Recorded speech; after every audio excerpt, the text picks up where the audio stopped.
Hello everyone, welcome again to clear IAS channel. मेरा नाम है जया और आज मैं आपके सामने फिर से हिस्ट्री की वीडियो लेके आई हूँ। बट वीडियो स्टार्ट करने से पहले please like share this video, subscribe this channel and please मुझे कमेंट सेक्शन में बताइए कि आपको ये वीडियो कैसी लगी। एंड अगर आपको कोई भी डाउट हो देन प्लीज वो भी कमेंट सेक्शन में जरूर मेंशन करिएगा। Also please go check out clear IAS website. वहां पे आपको comprehensive notes, video lectures, test series and जितने भी इंपॉर्टेंट स्टडी मटेरियल है आपके एग्जाम पॉइंट ऑफ व्यू से, जितने भी important study material like current affair, value added resources, सब कुछ आपको वहां पे मिलेगा। So go check out clearies.com and please like share this video and subscribe this channel. And आपको कोई भी डाउट हो तो प्लीज कमेंट सेक्शन में वो मेंशन करिए वो डाउट। एंड अगर आपको कोई और टॉपिक पढ़ना है देन प्लीज वो भी कमेंट सेक्शन में जरूर मेंशन करिएगा। एंड प्लीज अपना फीडबैक भी शेयर करिए कि आपको वीडियोस कैसी लग रही हैं, कुछ प्रॉब्लम है, कुछ भी अगर आपको दिक्कत है देन वो भी प्लीज कमेंट सेक्शन में मेंशन जरूर करिएगा। चलिए आज हम देखते हैं मॉडर्न एडमिनिस्ट्रेशन। इससे पहले हमने पढ़ा था मॉडर्न एम्पायर के बारे में, जिसमें हमने क्या क्या देखा था। हमने ओरिजिन देख लिया था एंड फिर हमने वन बाय वन क्या पढ़ लिया था, जितने भी एम्परर्स थे उस टाइम के मॉडर्न पीरियड के, लाइक चंद्रगुप्त, बिंदुसार, अशोक, इन सब के बारे में हमने देख लिया था डिटेल में। एंड प्लस हमने सोर्सेस ऑफ हिस्ट्री हमने देखा था कि कुछ important sources of history like Megasthenes के इंडिका हो गई, प्लूटार्क के बारे में प्लिनी ने कुछ जो कुछ भी बोला, एथेनोसियस गए थे एज एम्बेसडर। तो वो जो सोर्स ऑफ हिस्ट्री हो गया, चाहे बुद्धिस्ट लिटरेचर हो गया या फिर आपका हमने मेजर पोर्ट्स, मेजर साइट्स जो थी, ये सारी चीजें भी हमने उसमें देखी। सो इन ऑल हमने एक तरीके से पूरा पॉलिटिकल अगर हम देखेंगे तो मौर्यन एम्पायर का वो कंप्लीट कर लिया हमने। ओके, आज हम एडमिनिस्ट्रेशन के बारे में पढ़ेंगे। देखो, एडमिनिस्ट्रेशन हमको बस रिलेट करके चलना है, हमें कहानी की तरह पढ़ना है। अगर आप रट्टा मारने पे चलोगे ना तो फिर आप समझ नहीं पाओगे, आप भूल जाओगे। सो हम एक कहानी की तरह चलेंगे। देखो, एडमिनिस्ट्रेशन में मेन क्या होता है कि सेंट्रलाइज्ड एडमिनिस्ट्रेशन है कि डिसेंट्रलाइज्ड एडमिनिस्ट्रेशन है।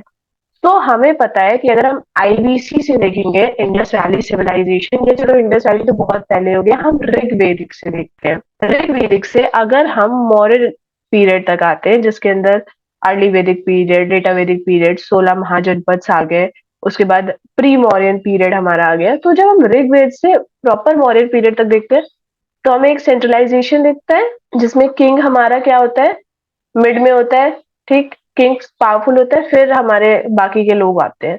ओके, फिर अगर हम मौर्यन से गुप्ता पीरियड के साइड पे जाएंगे, जिसमें post modern, pre Gupta period, Gupta period आता है, तो हमें स्लाइट डिसेंट्रलाइजेशन देखने को मिलता है, थोड़ा सा डिसेंट्रलाइजेशन हो जाता है। क्योंकि मौर्यन एम्पायर के बाद, अशोक के बाद कोई भी इतने एफिशिएंट रूलर नहीं आ पाए थे जो गद्दी को संभाल सके। सो इसीलिए हमको थोड़ा सा डिसेंट्रलाइजेशन देखने को मिल जाता है। उसके बाद अगर हम आगे चलेंगे, लाइक गुप्ता पीरियड से हम लोग अगर अर्ली मेडाइवल की तरफ चलेंगे, सो इसके बीच में आपके कौन कौन से आ गए, पोस्ट गुप्ता आ गए, हर्षवर्धन पीरियड आ गया, मतलब राजपूत पीस में आ गए। तो जब हम गुप्ता से अर्ली मेडाइवल की तरफ जाएंगे तो बहुत ही ज्यादा डिसेंट्रलाइजेशन देखने को मिलता है, फ्यूडलिज्म हमें देखने को मिलता है यहाँ पे। फिर अगर हम अर्ली मेडाइवल से फिर दिल्ली सल्तनत की तरफ जाएंगे तो क्या होता है, हमें सेंट्रलाइजेशन देखने को मिलता है। सेंट्रलाइजेशन की शुरुआत होना चालू हो जाती है और वो इल्तुतमिश चालू करते हैं इक्तदारी सिस्टम लाके। फिर बीच में अगर हम देखेंगे तो अलाउद्दीन खिलजी हो गए, मोहम्मद शाह तुगलक हो गए, इन सब ने भी सेंट्रलाइजेशन काफी अच्छे से किया था। उस टाइम भी सेंट्रलाइजेशन था, अलाउद्दीन खिलजी में तो काफी ज्यादा सेंट्रलाइजेशन हमें देखने को मिला था। फिर अगर हम आगे देखेंगे तो बीच में फिरोज शाह तुगलक हो गए, तो वहां पे थोड़ा डिसेंट्रलाइजेशन आता है बिकॉज जागीरदारी आ जाता है। उसके बाद फिर जहांगीर, अकबर, शेरशाह, वो लोग सेंट्रलाइजेशन लाने की कोशिश किए। बट फिर अगर हम औरंगजेब की साइड पे चले जाएंगे तो उसके बाद फिर से हमने डिसेंट्रलाइजेशन देखने को मिल जाता है। डिसेंट्रलाइजेशन मीन्स जागीरदारी सिस्टम, फ्यूडलिज्म हमें देखने को मिल जाता है। उसके बाद फिर हमारा मॉडर्न पीरियड आता है, तो मॉडर्न पीरियड में तो हम सेंट्रलाइजेशन देख ही लेते हैं। तो ऐसे आप देख सकते हो कि जो एडमिनिस्ट्रेशन है वो चेंज हो रहा है। वो पहले सेंट्रलाइजेशन, डिसेंट्रलाइजेशन, फिर सेंट्रलाइजेशन, फिर सेंट्रलाइजेशन, सेंट्रलाइजेशन। सो ऐसे क्या हो रहा है कि बदलाव हो रहे हैं। मीन्स अगर जहां ज्यादा अच्छे रूलर होंगे, स्ट्रांग रूलर अगर देखने को मिलेंगे तो हमें सेंट्रलाइजेशन देखने को मिलेगा। जहां पे अगर कोई एफिशिएंट रूलर नहीं होंगे तो हमें थोड़ा डिसेंट्रलाइजेशन वहां पे देखने को मिलेगा। और तो अगर गुप्ता पीरियड की बात करें तो गुप्ता पीरियड में बोला जाता है कि गोल्डन एज है, इट्स जस्ट बिकॉज क्योंकि आर्किटेक्चर उस टाइम पे काफी अच्छा था। बट अगर एडमिनिस्ट्रेशन की बात करें तो उतना अच्छा नहीं था, डिसेंट्रलाइजेशन वहां पे था। सो इस तरीके से क्या है, एडमिनिस्ट्रेशन इवॉल्व हो रहा है, चेंज होता जा रहा है विद टाइम। ओके, ऊपर नीचे हो रहा है, सेंट्रलाइजेशन डिसेंट्रलाइजेशन ये चल रहा है। सो इस मॉडर्न एडमिनिस्ट्रेशन में हम क्या देखने वाले हैं कि प्रॉपर सेंट्रलाइजेशन जो है तो उसमें कौन कौन आते हैं। ओके, मिनिस्टर्स हो गए, मात्याज हो गए। सो ये कौन है, एंड इसमें ना आपको टर्मिनोलॉजी बहुत देखने को मिलेगी। नो, अलग अलग मिनिस्टर्स के अलग अलग नाम है, तो टर्मिनोलॉजी आपको देखने को मिलेगी जिससे आपके क्वेश्चंस बन सकते हैं और बने भी हैं प्रीवियस ईयर के। अगर क्वेश्चंस आप उठा के देखोगे तो टर्मिनोलॉजी पे क्वेश्चन बने हैं। देन वही सोर्स ऑफ हिस्ट्री, ये तो इम्पोर्टेंट है कि कहाँ से क्या पूछ लिया जाता है। तो ये तो सबसे ज्यादा इम्पोर्टेंट है। जैसे अगर हम मॉडर्न एडमिनिस्ट्रेशन की बात करें तो जो चाणक्य की अर्थशास्त्र है उसमें हमें सबसे ज्यादा मॉडर्न एडमिनिस्ट्रेशन के बारे में पता चला है। मेगास्थनीज की इंडिका में भी पता चला है, ग्रीक राइटर्स जो गए उनमें भी हमें पता चला है। पर सबसे ज्यादा अगर हमें पता चला है कि मॉडर्न एडमिनिस्ट्रेशन कैसा था, तो वो हमें देखने को मिला है किसमें, कौटिल्य या चाणक्य की अर्थशास्त्र में देखने को मिला है। और अशोका के रॉक एडिक्ट जो हो गए उसमें भी हमें कुछ कुछ देखने को मिला है। बट मेन और ऑथेंटिक सोर्स एडमिनिस्ट्रेशन के पर्सपेक्टिव में अगर देखेंगे तो वो हमारे आते हैं चाणक्य की अर्थशास्त्र। चलिए अब हम आगे बढ़ते हैं। आपको अगर कोई डाउट हो तो आप प्लीज कमेंट सेक्शन में जरूर लिखिएगा, कोई क्वेश्चन हो तो प्लीज वो भी जरूर मेंशन करिएगा। मौर्यन इंपीरियल पॉलिटी हेल्ड स्वे over nearly 3/4 of India's land mass for a period little less than 2 centuries। सो जो मौर्यन का जो कंट्रोल था पूरे इंडियन सब कॉन्टिनेंट पे, वो एक तरीके से अगर देखेंगे तो 2 centuries तक था। उनका इतना ज्यादा कंट्रोल था। इट्स जस्ट बिकॉज उनका जो इफेक्टिव एडमिनिस्ट्रेशन हो गया, जो एबल रूलर्स हो गए, उनकी वजह से जो उनका कंट्रोल था वो लेस देन 2 centuries तक अगर हम देखेंगे तो पूरे इंडियन सब कॉन्टिनेंट पे था। As with any other great empire, the genesis of Maurya Empire was in the economy and military strength of its heartland and the ability of its leaders to assert their military power beyond their frontiers. जैसे कि हम बात करते हैं बाकी के, अगर great empires की बात करते हैं तो उनका भी यही होता है ना कि उनकी मिलिट्री स्ट्रांग थी, रूलर्स अच्छे थे, इसीलिए क्या था, वो वाला एम्पायर या डायनेस्टी काफी ज्यादा स्ट्रांग थी। सो मॉडर्न एम्पायर की अगर हम यहाँ पे बात करेंगे तो उनकी इकोनॉमी, उनकी जो मिलिट्री, वो इतनी ज्यादा एफिशिएंट, इतनी ज्यादा अच्छी थी कि उसकी वजह से मॉडर्न एम्पायर एक तरीके से पूरे इंडियन सब कॉन्टिनेंट में फैला। एंड इन सब चीजों के पीछे ability of its leader also. देखो, अगर लीडर आपके अच्छे नहीं होंगे, अगर एम्परर ही आपका अच्छा नहीं होगा, तो मिलिट्री कितनी भी अच्छी क्यों ना हो, वो कभी किसी भी किंगडम को जीत नहीं सकती। एक एबल रूलर होना बहुत ही ज्यादा जरूरी है। सो इसीलिए जो रूलर्स थे ना मौर्यन एम्पायर के, वो हो गए चंद्रगुप्त, अशोक, बिंदुसार, ये इतने ज्यादा एफिशिएंट, इतने ज्यादा एबल, इतने ज्यादा अच्छे रूलर्स थे कि उनकी वजह से भी ये जो मिलिट्री स्ट्रेंथ थी वो उनकी बढ़ गई, जो मिलिट्री पावर थी वो उनकी बढ़ गई। और इकोनॉमिक पावर की बात करें, इकोनॉमिक स्ट्रेंथ की बात करें, तो उन्होंने क्या किया, एक तरीके से पूरा इंडियन सब कॉन्टिनेंट उनके हाथ में था। जितने भी इंपॉर्टेंट सिटीज आप देख लो, पोर्ट सिटीज हो गए, तामलीपेट हो गया, बरोच हो गया, कलिंग हो गया, ये उनके कब्जे में आ गया। उसके बाद काशी हो गया, कौशंबी हो गया, अवंती हो गया, फिर इधर आप चंपा मानो, और ऊपर उधर कांधार मानो। फिर उनके जो फ्रेंडली रिलेशंस थे सेल्यूसिड एम्पायर के साथ, बाकी के वो ग्रीक एम्प्रेस के साथ जो उनके इतने अच्छे फ्रेंडली रिलेशंस थे, उसकी वजह से भी क्या हुआ, उनकी जो इकोनॉमिक स्ट्रेंथ थी वो भी काफी ज्यादा बढ़ गई। उनका जो फंडा था ना कि हमें एक्सपैंड करना है मैट्रिमोनियल अलायंस के थ्रू, नहीं तो वॉर के थ्रू, हमें जितना ज्यादा हो हम एक्सपैंड करें।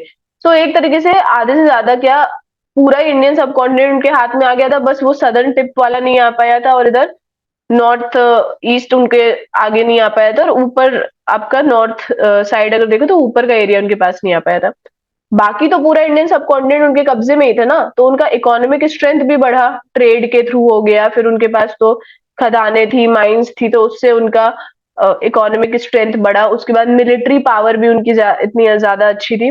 सो इन सारे फैक्टर्स की वजह से ही जो मौर्यन एम्पायर था वो काफी सालों तक वो रूल कर पाया था। So this ability was asserted by first three emperors of the dynasty, Chandragupta, Bindusara and Ashoka. इन तीनों की वजह से ही, इन तीनों एम्परर की वजह से ही ये जो मौर्यन एम्पायर था वो फ्लरिश कर पाया था। अशोक के बाद कोई भी जो भी आए थे वो इतना ज्यादा काम नहीं कर पाए थे, इसलिए मौर्यन एम्पायर क्या हो गया, डिक्लाइन हो गया। वो जितना ही ज्यादा फैला था वो सिमट के सिर्फ पाटलिपुत्र तक वापस आ गया था, जस्ट बिकॉज कोई भी अच्छे रूलर, एबल रूलर बचे ही नहीं थे अशोक के बाद। Most information about modern administration can be found in Chanakya अर्थशास्त्र। ये बहुत इंपॉर्टेंट है, सोर्स ऑफ हिस्ट्री का क्वेश्चन है। ज्यादातर मॉडर्न एडमिनिस्ट्रेशन की इंफॉर्मेशन हमें कहाँ से मिलेगी, अर्थशास्त्र से मिलेगी, जो किसने लिखी है, चाणक्य ने लिखी है। हमें मेगास्थनीज की उससे भी मिल जाती है, हमें अशोकन के इंस्क्रिप्शन से भी मिल जाती है, पर ज्यादातर information, authentic source of information की बात करें तो वो अर्थशास्त्री है। Mauryan empire was a big empire that rule the subcontinent of India from 325 to 185 BC. और मॉडर्न एम्पायर इतना बड़ा एम्पायर था, इतना फ्लरिश किया कि वो 325 से 185 बीसी तक वो रूल किया। But the Mauryas did not only build a vast empire but also integrated this empire with the best suited administrative system. Chandragupta Maurya was the founder of Mauryan dynasty and established his administrative setup which was continued by his successor without any changes. जो Mauryan empire था वो केवल ही एक flourished, एक efficient, एक vast empire ही नहीं था, but साथ ही साथ उसकी इकोनॉमिक और मिलिट्री स्ट्रेंथ तो थी ही, बट साथ ही साथ उसके जो एडमिनिस्ट्रेटिव सिस्टम था वो भी काफी ज्यादा एफिशिएंट था। वो इतना ज्यादा सेंट्रलाइज्ड एक तो था administrative system, plus able rulers, efficient rulers थे, फिर उसके नीचे जितने भी मंत्रीज थे किंग के नीचे, वो भी इतने ज्यादा एफिशिएंट थे कि जो उनका एडमिनिस्ट्रेटिव सिस्टम था वो काफी ज्यादा स्ट्रॉन्ग, काफी ज्यादा एफिशिएंट था।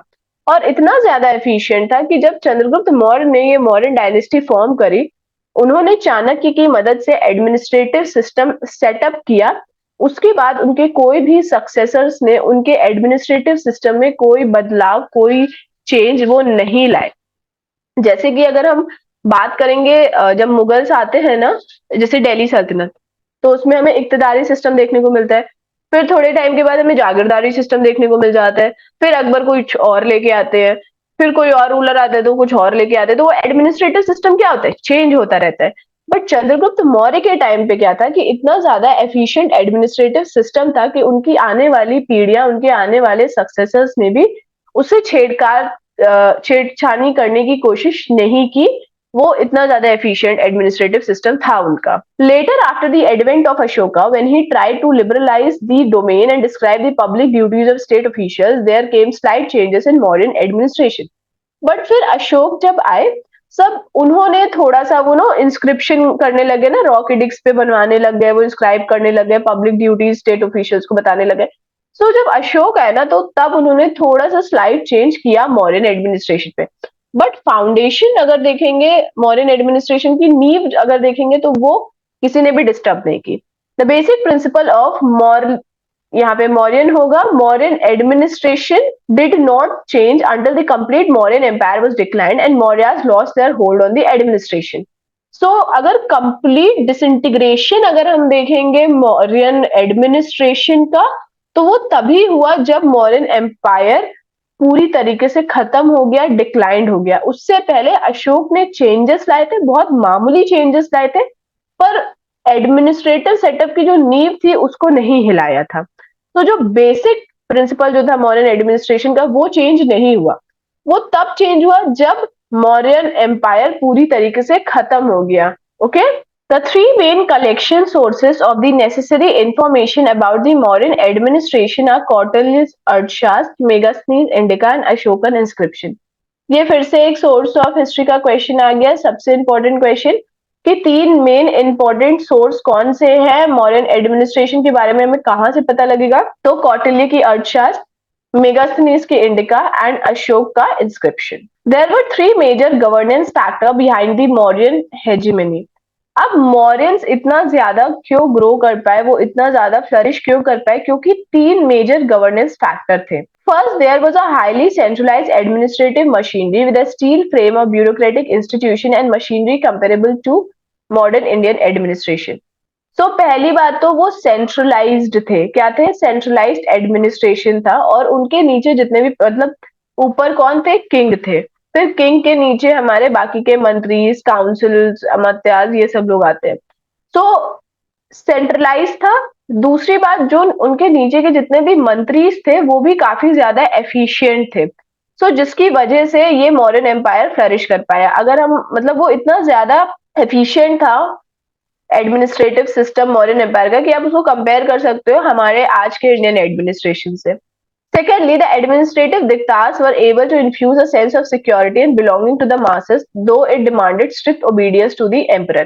So जो नीचे के जितने भी मंत्रीज थे, जो डिपार्टमेंट्स में जितने की मंत्री हो गए, ऑफिसर्स आप मान लो, उन्होंने भी एक तरीके से लोगों के अंदर भी एक सेंस ऑफ सिक्योरिटी लेके आए। लोगों को अपने एक्शंस के थ्रू भी उन्होंने ये बताया, जो वो काम कर रहे थे वो इतना ज्यादा अच्छी तरीके से काम कर रहे थे कि लोगों का पूरी तरीके से भरोसा था एडमिनिस्ट्रेटिव सेटअप पे। जितने भी वहां के जो ऑफिसर्स हो गए आपके मॉडर्न एम्पायर के, उनमें काफी ज्यादा विश्वास था। उन्होंने भी जो अपनी ड्यूटीज थी, जो नीचे के जो दिक्तास थे, जो नीचे के मिनिस्टर्स थे, उन्होंने भी अपनी ड्यूटीज काफी अच्छी तरीके से निभाई। ऑल दो डिपार्टमेंट्स थे, डिपार्टमेंट्स के हर एक ऑफिसर का खुद का एक काम था कि उनको ये काम करना है, बट स्टिल अगर देखेंगे तो किंग सबसे सेंटर में था, सेंट्रलाइज था, किंग सेंटर में था। तो हर एक इंसान को, हर एक एडमिनिस्ट्रेटिव ऑफिसर को किंग के जो भी रूल्स रेगुलेशंस है उसको मानना ही पड़ता। खुद का उनका काम था, खुद का उनका डिपार्टमेंट था, बट किंग की तरफ भी उनका जो ओबीडियंस था वो काफी ज्यादा स्ट्रिक्ट था। उनको किंग की हर एक बात मानना है, रूल्स एंड रेगुलेशन वो जो बना रहे हैं एम्परर, वो सब उनको फॉलो करके चलना है। Third was a contradictory element which made its way after the conquest of Kaling in the form of moral exhortation inscribed on stone in several parts of empire. तीसरा थोड़ा कॉन्ट्रोडिक्टरी एलिमेंट था, क्योंकि जब अशोक ने कलिंग को कॉन्क्वेस्ट किया उसके बाद उन्होंने चीजें देखी, मतलब वो डिप्रेशन में चले गए थे ना कि उनको अच्छा नहीं लगा। उन्होंने लोगों को देखा, मर गए इतने सारे लोग, इतने ज्यादा कैजुअलिटीज हुई हैं एंड काफी कुछ लॉस हुआ है।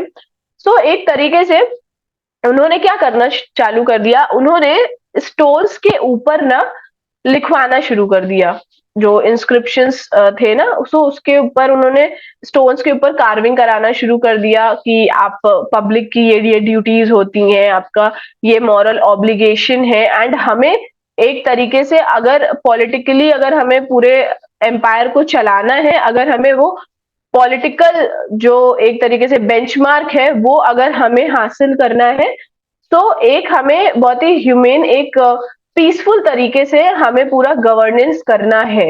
ये थोड़ा कॉन्ट्रोडिक्टरी एलिमेंट था। कि हमें मॉरल ऑब्लिगेशंस हमारे कुछ हैं, आम जनता के भी, एम्परर के भी, मिनिस्टर्स के भी, तो वो फॉलो करके चलना है। The third element did not last long beyond the life of Ashoka and is called the modern paradox. तीसरा एलिमेंट था वो अशोक के बाद वो नहीं चल पाया। ये तीसरा एलिमेंट एक तरीके से कॉन्ट्रडिक्टरी हो गया था पहले के दो एलिमेंट से, क्योंकि तीसरे एलिमेंट में एक मॉरल ऑब्लिगेशंस था कि अशोक ने आम जनता को भी बोला कि भाई आपको ये करना है, वो करना है। एक तरीके से सेंट्रलाइजेशन वहां थोड़ा हो नहीं पाया था, और पहले के जो दो फैक्टर्स थे उसमें सेंट्रलाइजेशन था, एम्परर बीच में ही था। ये एक मॉडर्न पैराडॉक्स था, मींस कॉन्ट्रोडिक्टरी हो गया था। अब हम वन बाय वन पढ़ते हैं कि कौन कौन ये सेंट्रल एडमिनिस्ट्रेशन में आते हैं, एकदम सीरीज वाइज। पहले है king. The modern empire had an efficient and centralised administrative system. Modern empire बहुत ही efficient and centralised administrative system था।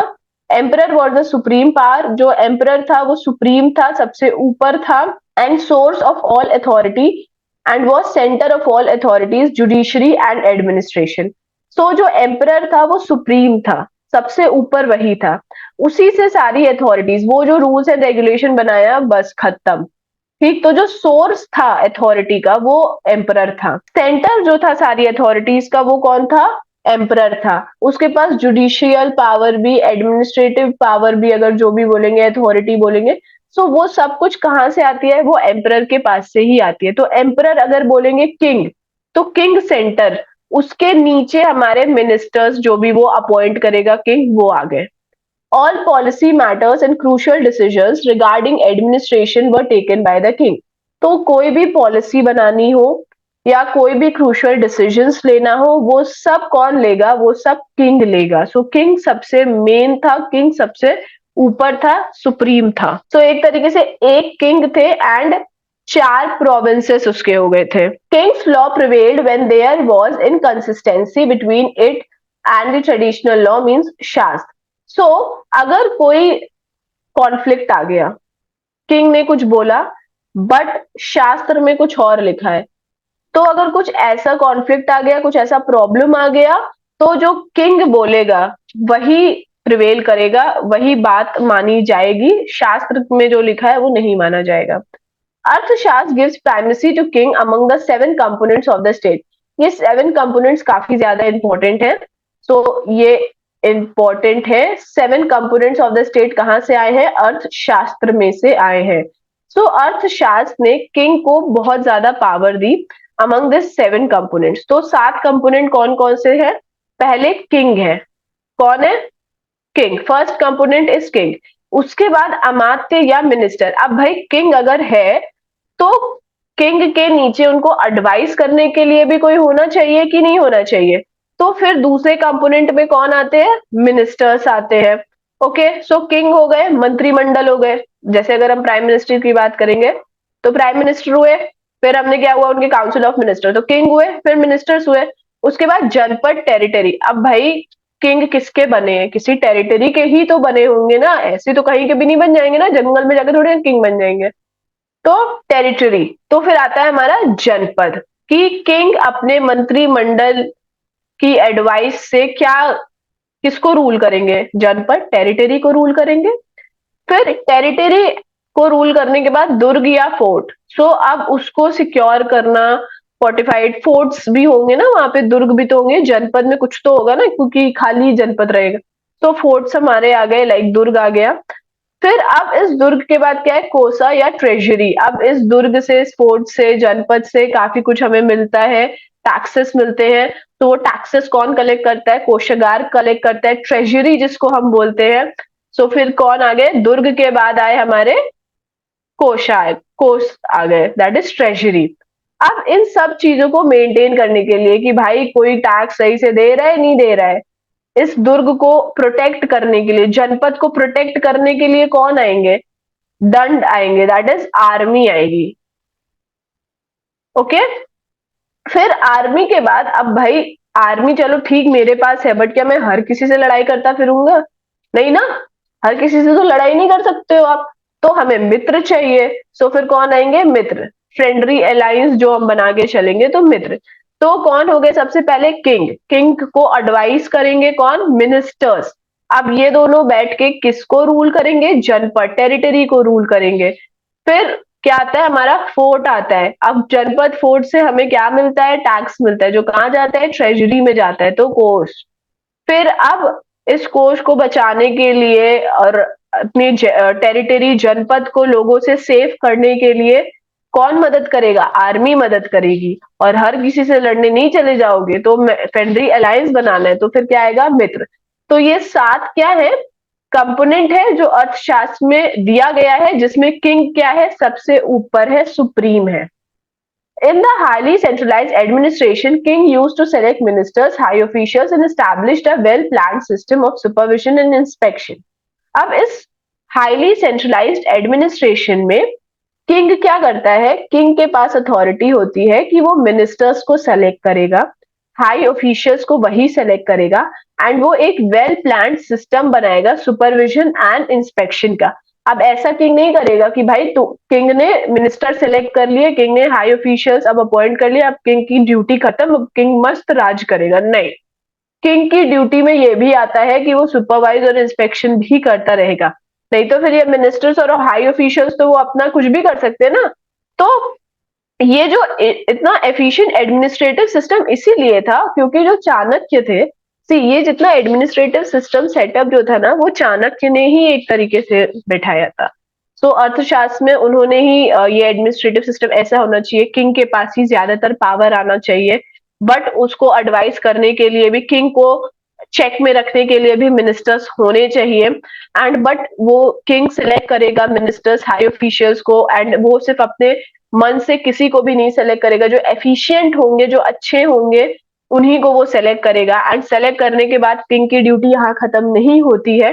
किंग को सुपरवाइज और इंस्पेक्शन भी करना पड़ेगा, किंग को राजा को नजर भी रखनी पड़ेगी अपने मिनिस्टर्स और हाई ऑफिशियल्स के ऊपर। सो इसी सब वजह से, इन्हीं सब फैक्टर्स की वजह से इतना ज्यादा एफिशिएंट एडमिनिस्ट्रेटिव सिस्टम था मौर्यन एम्पायर का। फिर आते हैं मंत्री परिषद, काउंसिल ऑफ मिनिस्टर्स। सो देखो, पहले कौन होते हैं? किंग होते हैं बीच में, फिर कौन आते हैं? काउंसिल ऑफ मिनिस्टर्स आते हैं, फिर वेरियस डिपार्टमेंट्स आते हैं। ओके, सो एक किंग को आप मान लो जैसे पीएम हो गया, okay, and council of ministers हमको पता है वो जो सिलेक्ट करते हैं। देन उसके बाद जो हमारे वेरियस डिपार्टमेंट हुए ना, होम मिनिस्ट्री हो गई, defence ministry, finance ministry, so same as that modern के साथ भी आप ऐसा कंपेयर करके चलोगे तो समझ में आएगा। So king was assisted by a council of minister, it was called mantri parishad. The ministers were called मंत्री। सो जैसे अभी हम मंत्रिमंडल कहते हैं ना, तो वहां पे क्या बोलते हैं मौर्यन एम्पायर में? मंत्री परिषद बोलते हैं। एंड मिनिस्टर्स को क्या? मंत्री बोलते हैं। अभी भी तो मंत्री बोलते हैं ना, बस। Council was headed by Mantri परिषद adhyaksha akin to the prime minister of today. और ये जो काउंसिल होते हैं उनको हेड कौन करते हैं? मंत्री परिषद अध्यक्ष, जिनको हम प्राइम मिनिस्टर आज की डेट में बोल देंगे। मंत्री परिषद adhyaksha was also head of ubiquitous civil servants called adhyaksha और अमात्य, kept in touch with all sections of the society and made a highly skilled secretariat divided into several departments. जो मंत्री परिषद अध्यक्ष होते हैं वो हेड होते हैं मंत्री के। सिविल सर्वेंट्स आप आज की डेट में बोलते हैं, बट उनको आप मंत्री समझो, जिनको अध्यक्ष या अमात्य कहते हैं। सो जो मंत्री परिषद अध्यक्ष होते हैं, जैसे पीएम की हम बात जो करते हैं, जो काउंसिल ऑफ मिनिस्टर में जो पीएम सबसे हेड पे होता है, तो वो मंत्री परिषद अध्यक्ष हो गए। वो क्या करते हैं? वो जो भी अध्यक्ष जो अमात्य होते हैं ना, उनके हेड होते हैं और उनके साथ ना वो क्लोज कांटेक्ट बना के चलते हैं।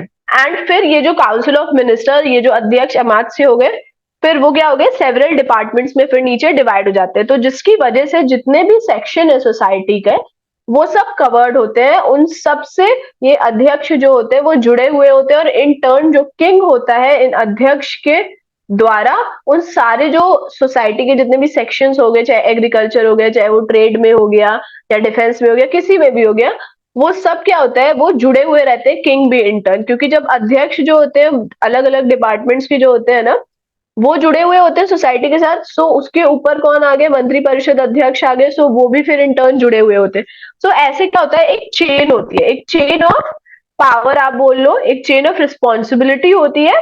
और जितना तो इन टर्न जो किंग होता है वो इन सब अध्यक्ष के थ्रू, मंत्री परिषद अध्यक्ष के थ्रू क्या होता है? वो सोसाइटी से भी वो जुड़ा हुआ होता है। Arthashastra as well as Ashokan inscription refer to a Mantri Parishad council of minister which was headed by मंत्री परिषद अध्यक्ष।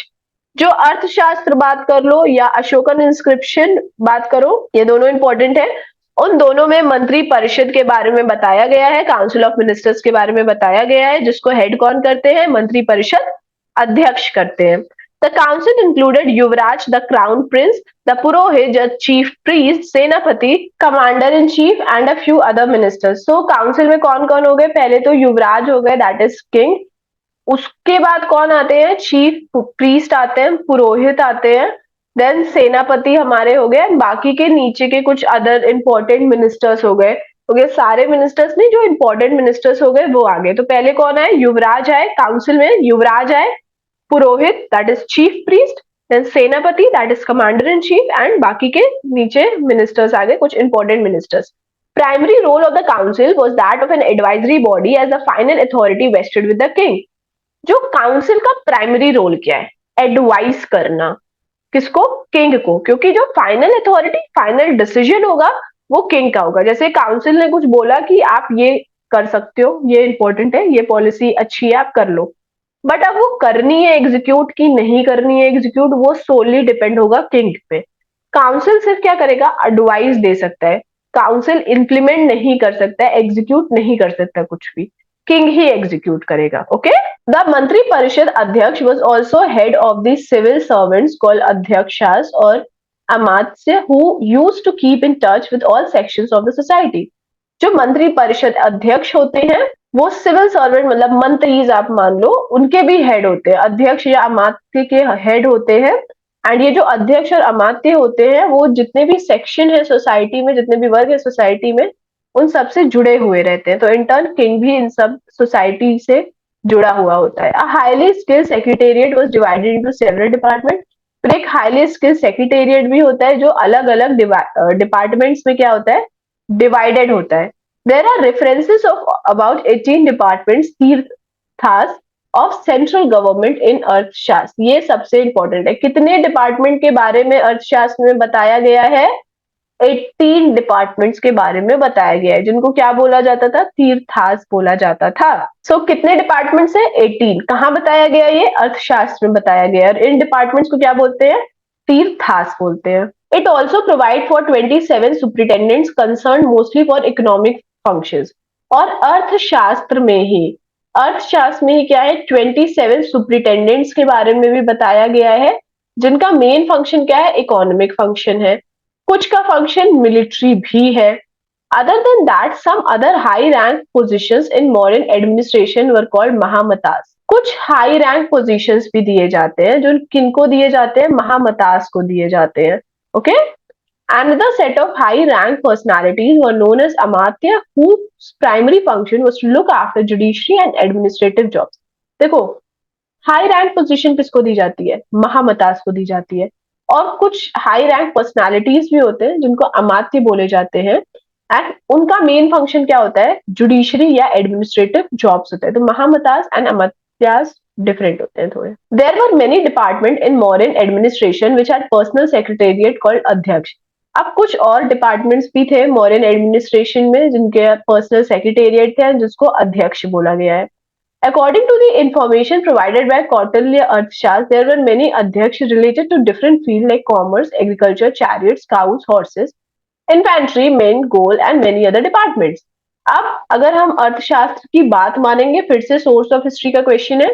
सो अर्थशास्त्र की बात मानेंगे तो बहुत सारे अध्यक्ष थे जो अलग अलग काम से जुड़े हुए थे। जैसे कुछ अध्यक्ष कॉमर्स की उनकी ड्यूटी हो गई, कुछ की एग्रीकल्चर देखने की ड्यूटी है, कुछ चैरियट्स देखने की ड्यूटी है, कुछ की काउज हो गए, horse, infantry, mint, gold and many other departments. तो ये जो अध्यक्ष जो होते थे वो अलग अलग उनके डिपार्टमेंट होते थे। ये कुछ डिपार्टमेंट्स हैं। Later came the category of subordinate that manage the revenue of modern empire. फिर कौन आ गए, सबॉर्डिनेट आ गए। और सबॉर्डिनेट का क्या काम था, रेवेन्यू देखना मॉडर्न एम्पायर का, जिनको युक्ता भी बोला जाता है। तो ये जो युक्तास थे उनका काम क्या है, उनका काम है ये रेवेन्यू देखना मॉडर्न एडमिनिस्ट्रेशन का। Land administration and management were also a major concern of modern administration, hence subordinate were appointed for it rajukas. Okay, देखो युक्तास क्या करते थे, युक्तास रेवेन्यू देखते थे, एंड ये जो राजुकास होते थे वो क्या देखते थे, वो local land administration and management देखते थे, ये राजुकास। अब इंपॉर्टेंट डिपार्टमेंट्स और उनके अध्यक्ष देखते हैं। तो पहले क्या है, अखल्प अध्यक्ष, अकाउंटेंट जनरल। तो ये अकाउंट्स सब कुछ देखते थे। अखल्प अध्यक्ष ये क्या देखते थे, accounts. A for accountant, A for akhalp adhyaksha. Sannidhata, royal treasury, ये कोषागार हुआ करते थे, जो भी ट्रेजरी, जो भी ट्रेजर्स रेवेन्यू टैक्सेस से कलेक्ट करके जो रेवेन्यूज आते थे वो ये देखते थे, सनी दाता। कौन देखते थे, सनी दाता देखते थे, royal treasury. Then koshthagara, treasury superintendent. देखो सनी दाता कौन थे, रॉयल ट्रेजरी देखते थे। ये कोष्ठगार कौन देखते थे, ट्रेजरी सुपरिटेंडेंट। ओके, कोष्ठगार कौन थे, ट्रेजरी सुपरिटेंडेंट थे। अखार अध्यक्ष, माइंस। अब माइंस की देखभाल कौन करते थे, कौन देखते थे माइंस को, अखाड़ा अध्यक्ष जो थे वो देखते थे माइंस को। स्वर्ण अध्यक्ष, गोल्ड। अब गोल्ड को हम स्वर्ण भी बोलते हैं, तो स्वर्ण अध्यक्ष क्या थे, गोल्ड सुपरिटेंडेंट।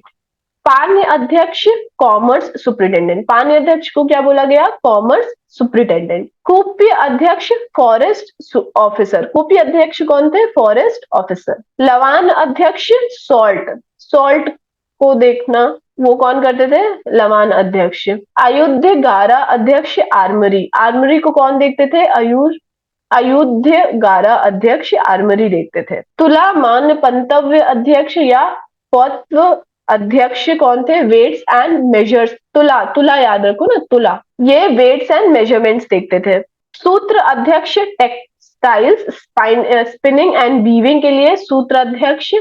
सीता अध्यक्ष एग्रीकल्चर, सीता लैंड को भी बोला गया है ना, तो सीता अध्यक्ष एग्रीकल्चर। सुराध्यक्ष कौन थे? एक्साइज, वो एक्साइज देखते थे, जो कस्टम ड्यूटीज और ये सब आते हैं ना, वो देखते थे, सुराध्यक्ष। देन नवाध्य अध्यक्ष शिपिंग एंड मेरीटाइम। मुद्र अध्यक्ष गवर्नमेंट डॉक्यूमेंट्स जो हो गए वो मुद्राध्य अध्यक्ष देखते थे। पतानाध्यक्ष पोर्ट्स, जो पतानाध्यक्ष होते थे वो पोर्ट्स देखते थे। पोर्ट्स इंपॉर्टेंट है ना हमारे लिए। आप बताओ कुछ इंपॉर्टेंट पोर्ट्स मौर्यन एम्पायर के कमेंट सेक्शन में। लक्षणा अध्यक्ष मिंटिंग ऑफ कॉइन्स, कॉइन्स को मिंट करना, वो पूरा काम कौन देखते थे? लक्षणा अध्यक्ष। समस्था ट्रेड रूट्स, ट्रेड रूट्स को कौन देखते थे? समस्था देखते थे। सो ये क्या हो गए? ये हमारे 18 डिपार्टमेंट्स हो गए, उनके अध्यक्ष हो गए ये। ओके, ये बहुत अच्छी तरीके से याद कर लीजिए क्योंकि एग्जाम में इससे क्वेश्चंस आ सकते हैं और आए भी हैं। अब हम आते हैं पुलिस एंड मिलिट्री एडमिनिस्ट्रेशन पे। According to Megasthenes, the branches of army consisted of infantry, cavalry, elephants, chariots, transport and admiral of the fleet. तो ये फिर से हमारा सोर्स ऑफ हिस्ट्री का क्वेश्चन है। तो मेगास्थनीज के अकॉर्डिंग जो मौर्यन एम्पायर की जो आर्मी थी उसमें क्या क्या थे? इन्फेंट्री थे, फुट सोल्जर्स हो गए, कैवलरी हो गए, एलिफेंट्स थे, चैरियट्स थे, रथवत थे, ट्रांसपोर्ट, ट्रांसपोर्ट मतलब आप कभी अगर वॉर लड़ने जाते हो तो ऑफ कोर्स सी बात है, अगर आप मूवीज अगर आपने देखी होगी तो उसमें दिखाते नहीं कि टेंट्स भी मिल गया, खाना भी मिल गया। ओके, तो ये सब कहाँ से आते हैं? सब ऐसा तो है नहीं कि जिससे वॉर लड़ने जा रहे हो वही आपको प्रोवाइड कर रहे हो, नहीं।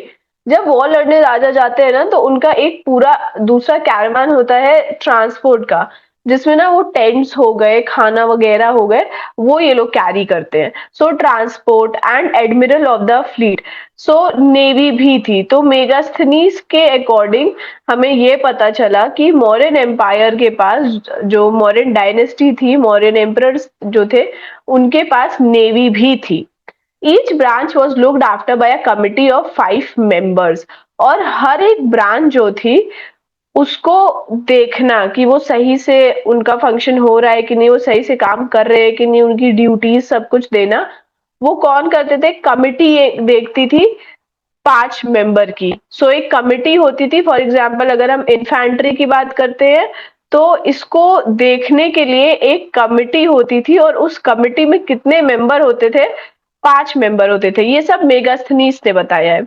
The overall in charge of Mauryan empire was commander in chief, senapati, और पूरा देख रेख करना मौर्यन आर्मी का वो कौन करता था? कमांडर इन चीफ, सेनापति, जो हमने पिछली बार अभी देखा है। The Mauryan army included 6 lakh infantry, 30,000 cavalry, 9,000 war elephants, 1,000 chariots and other things such as transport equipments. So Mauryan Empire के पास क्या था? 6 लाख इन्फेंट्री थी।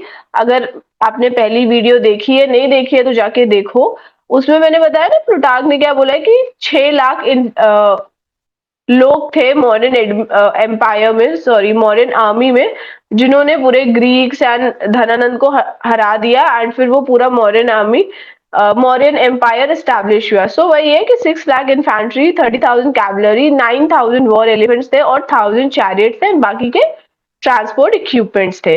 There was a definite recruitment policy, war plans and fortification. अब modern army भी क्यों इतनी अच्छी हुई, क्यों इतनी इफेक्टिव थी हमारी, जब हम आगे अभी एक पढ़े ना स्टेटमेंट की economy and military strength Mauryan empire का इतना अच्छा था, इसीलिए मौर्यन इतना फ्लरिश कर पाया। सो ये जो मौर्यन आर्मी थी ना, तो उसमें किसी को भी नहीं इंक्लूड करा जाता था। उसमें प्रॉपर रिक्रूटमेंट पॉलिसी होती थी कि कुछ क्राइटेरिया होते थे कि आप इस क्राइटेरिया को अगर आपने फुलफिल कर लिया तो आप आ सकते हो आर्मी में। जैसे कि अभी आप देखो, सो सीडीएस, एनडीए हो गया, सो इन सब में हमारा एक एग्जाम होता है, एग्जाम के थ्रू हेल्थ हमारा टेस्ट होता है, उसके बाद कहीं आप जाके एनरोल होते हो। तो सेम क्या हो गया, मॉर्यन के साथ भी हो गया। तो मॉर्यन ने भी एक रिक्रूटमेंट पॉलिसी रखी थी, वॉर प्लान्स थे उनके, एंड फोर्टिफिकेशन स्ट्रेटजीज भी थी। The officers and soldiers were paid in cash, और जितने भी ऑफिसर्स, जितने भी सोल्जर्स थे ना, उनको कैश में पेमेंट किया जाता था, पैसे दिए जाते थे, ना कि कुछ ऐसा गिफ्ट दे दिया, ये सब कुछ नहीं होता था, कैश में ही पैसा दिया जाता था। There was a separate department to look after the production and maintenance of variety of armaments whose chief was ayudhagaradhyaksha. ये देखो, अभी मैंने आपको आगे बताया ना, इंपॉर्टेंट है ये। एक बिल्कुल ही अलग डिपार्टमेंट होता था, जो क्या देखता था कि आर्मामेंट्स का प्रोडक्शन देखता था और उसका मेंटेनेंस देखता था। जो भी हथियार होते थे, उन सब का प्रोडक्शन, कि वो कैसे प्रोड्यूस हो रहे हैं, क्वालिटी उसकी सही है कि नहीं, एंड प्रोड्यूस होने के बाद अब उसका मेंटेनेंस, अगर कुछ खराब हो गया तो उसको सही करना, ये सब कुछ कौन देखता था? एक दूसरा डिपार्टमेंट देखता था, जिसके चीफ का क्या नाम था, जिसके चीफ को क्या बोलते थे? आयुध गराध्यक्ष। Rath adhyaksha use to look after construction of chariots. रथ आप समझ ही गए, चैरियट्स। चैरियट्स की देख रेख, बिकॉज चैरियट्स भी तो बहुत इंपॉर्टेंट हुआ करते थे ना पहले के वॉर में, उसकी देख रेख के लिए भी रथ अध्यक्ष होते थे। हस्त अध्यक्ष looks after the elephant force. अब एलिफेंट्स उनके पास काफी ज्यादा थे, मौर्यन एम्परर के पास, जो मौर्यन आर्मी थी उनके पास एलिफेंट काफी ज्यादा थे। तभी तो अगर देखो ना, 500 एलिफेंट्स दे दिया किसको? सेल्यूसिड को दे दिया था मौर्य ने, तो उनके पास एलिफेंट्स काफी थे। तो एलिफेंट फोर्स को देखने के लिए एक अलग ही डिपार्टमेंट था, जिनके हेड का क्या नाम था, मतलब हेड को क्या बोलते थे? हस्त अध्यक्ष। The state spent a large amount of revenue in maintaining its army, which in the long run might have adversely affected its treasury. जो स्टेट था ना, वो बहुत ज्यादा पैसा खर्च करता था आर्मी के ऊपर। मतलब जितना भी वो पैसे कमाता था, वो सब कहाँ खर्च होता था? आर्मी के ऊपर। तो ये बोला जाता है कि इतना ज्यादा पैसा आर्मी पे खर्च कर रहे हो, जिसकी वजह से ट्रेजरी के ऊपर, जो हमारा कोष घर है, जो जहाँ पे ये सारा पैसा टैक्स इकट्ठा होता है, ट्रेजरी, वो क्या हो सकता है? वो एडवर्सली इफेक्ट हो सकता है, क्योंकि स्टेट इतना ज्यादा रेवेन्यू जो था वो आर्मी पे स्पेंड करती थी। Commander in chief of the entire military was called senapati and his position was next to emperor. He was appointed by emperor. अब जो कमांडर इन चीफ था पूरी आर्मी का, उसको क्या बोला जाता था? सेनापति। और सेनापति की पोजीशन एम्परर के नेक्स्ट थी, क्योंकि अब एम्परर को मिलिट्री देखनी पड़ेगी कि नहीं देखनी पड़ेगी, तो उसके लिए सेनापति चाहिए। तो सेनापति एक एफिशिएंट होना चाहिए, राइट? अब जैसे बाहुबली की मूवी हम देखें, बाहुबली में जो कटप्पा है वो क्या है? सेनापति एक तरीके से है ना, वो आर्मी वार्मी को देखता है सब कुछ। तो उसकी एक तरीके से पोजीशन क्या है? जो किंग है उसके एकदम नेक्स्ट बगल में इंपॉर्टेंट पोस्ट है कि नहीं है? अब ये इंपॉर्टेंट पोस्ट है, तो इस इंपॉर्टेंट पोस्ट को चुनेगा भी कौन? किंग करेगा। अगर किसी मंत्री ने चुन लिया तो वो क्या पता, वो अपना प्रेफरेंस लगाए, वो अपने घर के किसी आदमी को सेनापति बनाए और वो इतना एफिशिएंट ना हो। ये जो कमांडर इन चीफ, ये बहुत ही ज्यादा इंपॉर्टेंट इसकी प्लेस थी, एंड इसको चुनता भी कौन था? किंग ही चुनता था। There was a war council which was further divided into 6 sub-councils, each with 5 members, which formulated policy for infantry, cavalry, elephant forces, chariots, navy, and commissariat. Navy, transport and forces and commissariat were Mauryan innovations. अब एक war council हुआ करती थी। अब उस war council को 6 सब council में डिवाइड किया गया था, एंड वो जो 6 सब काउंसिल थे उनमें 5 मेंबर हुआ करते थे। मतलब आप समझो, ये एक सबसे ऊपर क्या हुई? वॉर काउंसिल हुई। अब इस वॉर काउंसिल को 6 सब काउंसिल में क्या कर दिया गया? डिवाइड कर दिया गया। एंड इस 6 सब काउंसिल के अंदर कितने थे? 5-5 मेंबर थे। कितने? 5 मेंबर्स हुआ करते थे। जो फॉर्मुलेट करते थे पॉलिसी इन्फैंट्री के लिए, कैवलरी के लिए, एलिफेंट फोर्सेस के लिए, chariots, navy and commiserate. Commiserate जो foods and other equipments carry कर गए उनके लिए। ये जो नेवी ट्रांसपोर्ट जो होते थे एंड कॉमिसरेट होते थे, ये मॉडर्न इनोवेशन ही है। Okay. The lockup in the modern administration was known as charaka and the jail was known as bandhanagara. ये हमारा क्या हो गया? ये टर्मिनोलॉजी का क्वेश्चन हो गया। लॉकअप जो थे मॉडर्न एडमिनिस्ट्रेशन में, मॉडर्न टाइम में जो लॉकअप थे उनको क्या बोला जाता था? चराका बोला जाता था। क्या बोला जाता था? चराका। एंड जेल को क्या बोला जाता था? बंधव घर बोला जाता था। अब हम एस्पिनियोज देखेंगे। एस्पिनियोज मतलब क्या हो गया? स्पाइस। उस टाइम पे, जैसे अभी भी हम देखते हैं ना, हमारे पास रॉ है, आईबी है, फिर अगर हम बाकी के देखें, रशिया में केजीबी हो गई, उसके बाद इधर पाकिस्तान आईएसआई। ये स्पाइस एजेंसी हो गई डिफरेंट डिफरेंट कंट्रीज की, हमारे कंट्री की स्पाइस एजेंसी हो गई। सेम स्पाइस एजेंसीज क्या होती थी? लोग रखते थे पहले के टाइम पे, जो राजा महाराजा होते थे ना, उनके भी कुछ स्पाइस होते थे। जैसे कि मौर्यन एम्पायर के पास था स्पेनियो, जिसको बोलते हैं स्पाइस, तो उनको क्या बोला जाता था? गुदा पुरुषास। गुडा पुरुषास बोला जाता था। Mauryan had a well knit system of espionage system of gudha purushas, क्योंकि भाई आपके पास ठीक है, आर्मी है, सब है आपके पास, इकोनॉमी स्ट्रेंथ सब कुछ है, बट स्पाइस होना भी बहुत जरूरी है। जो बाकी की जैसे कि गतिविधियों, जैसे कि दूसरे किंगडम ने कोई इंसान भेज दिया आपके किंगडम में कि आपके किंगडम में क्या फैलाए, थोड़ा सा प्रॉब्लम्स क्रिएट करे पॉपुलेशन के बीच में, या पता लगा आप ही पे अटैक करवा दे कुछ, तो उसके लिए क्या थे, स्पाइस थे। उसके लिए वेल ट्रेन्ड लोग थे, जो बाकी की जो एक्स्ट्रा करिकुलर गतिविधियां एक्टिविटीज होती थी बाकी की किंगडम्स की या लोगों की, उस पे वो नजर रखते थे बिना किसी को बताए। तो आम जनता में वो आम लोगों की तरह ही घुल जाते थे, जैसे कि हमारे जो एजेंसीज हो गए, same as that.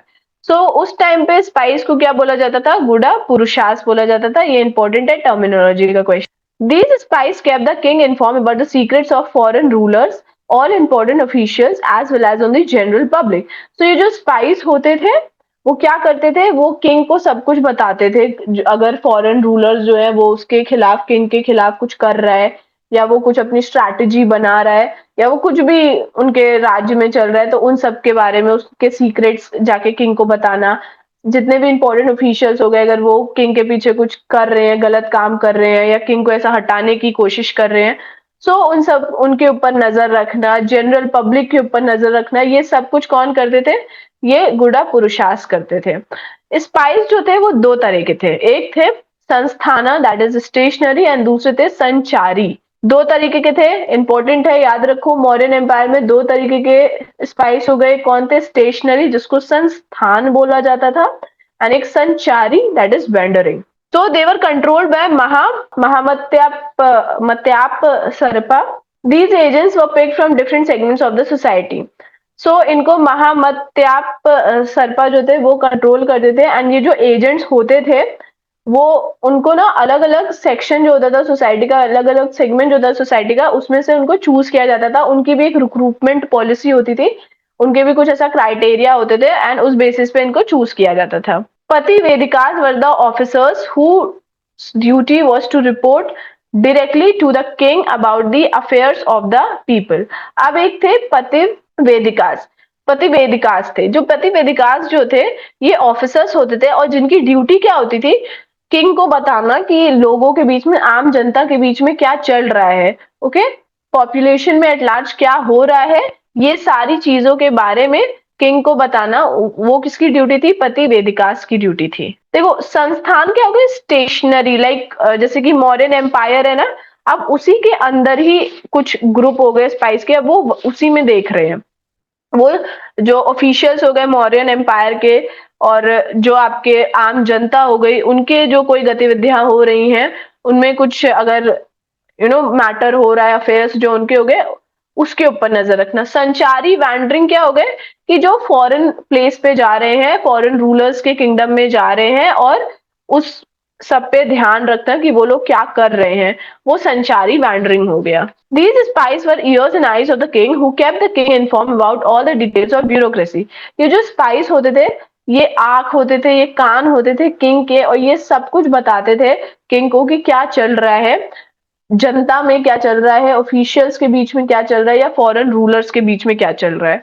The agents include householders, merchant, disciples, ascetics, pensioners and poisonous girl called vishkanyas. So ये जो एजेंट्स होते थे उसमें कौन कौन होते थे, हाउस होल्डर्स होते थे, मर्चेंट्स होते थे, डिसाइपल्स होते थे, एसेटिक्स मॉन्क्स होते थे, पेंशनर्स होते थे, एंड पॉइजनस गर्ल्स जिसको विश कन्यास। पहले के जमाने में ना लड़कियों को इस्तेमाल किया जाता था, और विश कन्यास, पॉइजनस गर्ल्स बोला जाता था कि भाई इन्होंने अगर ऐसा छू लिया या कुछ, ये लोग ना जहर दे के किसी को भी मार देते थे, तो poisonous girls. The ambassador who were appointed in foreign countries were also sort of spice. जो एम्बेसडर्स होते थे जिनको दूसरी कंट्री में अपॉइंट करते थे, जो राजा होते थे, सो उनको भी स्पाइसी बोला जाता था, वो भी स्पाइस होते थे। अब हम जुडिशियल एडमिनिस्ट्रेशन की तरफ बढ़ते हैं। An orderly legal system was established under the Mauryas. The Arthashastra is full of courts listing punishments for various offenses such as violation of the marriage laws, divorce, murder, adulteration, wrong weights, etc. The science of law enforcement is also called Dandaniti. There were various kinds of courts to try the offenders of law or settle disputes. So Maurya empire में जब मौर्यंस आए, सो एक बहुत ही orderly legal system था, एक बहुत ही efficient legal judicial system भी था। अर्थशास्त्र में इसके बारे में बताया गया है, ये सोर्स ऑफ हिस्ट्री का क्वेश्चन। देखो, चाणक्य ने एडमिनिस्ट्रेशन को काफी ज्यादा सीरियसली लिया। उन्होंने यही बोला कि अगर किसी भी राजा को रूल करना है लंबे समय तक, अगर आपको अपना शासन बचाना है, अगर बाकी के किंगडम्स को अपने कंट्रोल में लाना है, तो उसके लिए एक एफिशिएंट एडमिनिस्ट्रेशन होना बहुत जरूरी है। सो एफिशिएंट एडमिनिस्ट्रेशन में जुडिशियल एडमिनिस्ट्रेशन भी आपका अच्छा होना चाहिए। सो मॉरियंस के टाइम पे क्या हुआ, एक बहुत efficient effective legal system, judicial system भी आया। सो जो अर्थशास्त्र है उसमें पूरा एक तरीके से ना लिस्ट दी गई है पनिशमेंट की अलग अलग ऑफेंसेस के लिए। मतलब अगर आप मैरिज में इनफिडेलिटी करते हो, लाइक अगर marriage laws, violation of marriage laws है, अगर आपने धोखाधड़ी की अपने हस्बैंड या अपनी वाइफ के साथ, तो उसके लिए अलग पनिशमेंट है। डिवोर्स अगर दे रहे हो तो उस टाइम पे डिवोर्स इतना अच्छा माना नहीं जाता था, सो उसके लिए अलग पनिशमेंट है। मर्डर कर रहे हो तो अलग पनिशमेंट है। अगर मिलावट कुछ कर रहे हो तो उसके लिए अलग पनिशमेंट है। रॉन्ग वेज, इन सब के लिए अलग। सो अलग अलग क्राइम्स के लिए अलग अलग पनिशमेंट है, और इन सारी पनिशमेंट्स के बारे में अर्थशास्त्र में डिटेल में दिया गया है। सो ऐसा नहीं होगा कि अगर आप मर्डर कर रहे हो या आप अगर धोखाधड़ी कर रहे हो तो उसका एक ही पनिशमेंट होगा, अलग होगा। आज के टाइम पे भी तो अलग है ना। तो जैसे आज के टाइम में हम आईपीसी सीआरपीसी पढ़ते हैं ना, तो सेम अर्थशास्त्र भी एक तरीके से वही मान लो यार। सो अलग अलग पनिशमेंट है अलग अलग क्राइम के लिए, जैसे आज के टाइम पे है। Science of law enforcement is also called दंड नीति। सो ये जो लॉ इन्फोर्समेंट है ना, उसको दंड नीति भी बोला गया है। इसकी पूरी पढ़ाई कर एंड इसके बारे में जो भी हमें पता चलता है उसे दंड नीति बोला गया है। There are various kind of courts, और अलग अलग प्रकार के कोर्ट्स भी हुआ करते थे।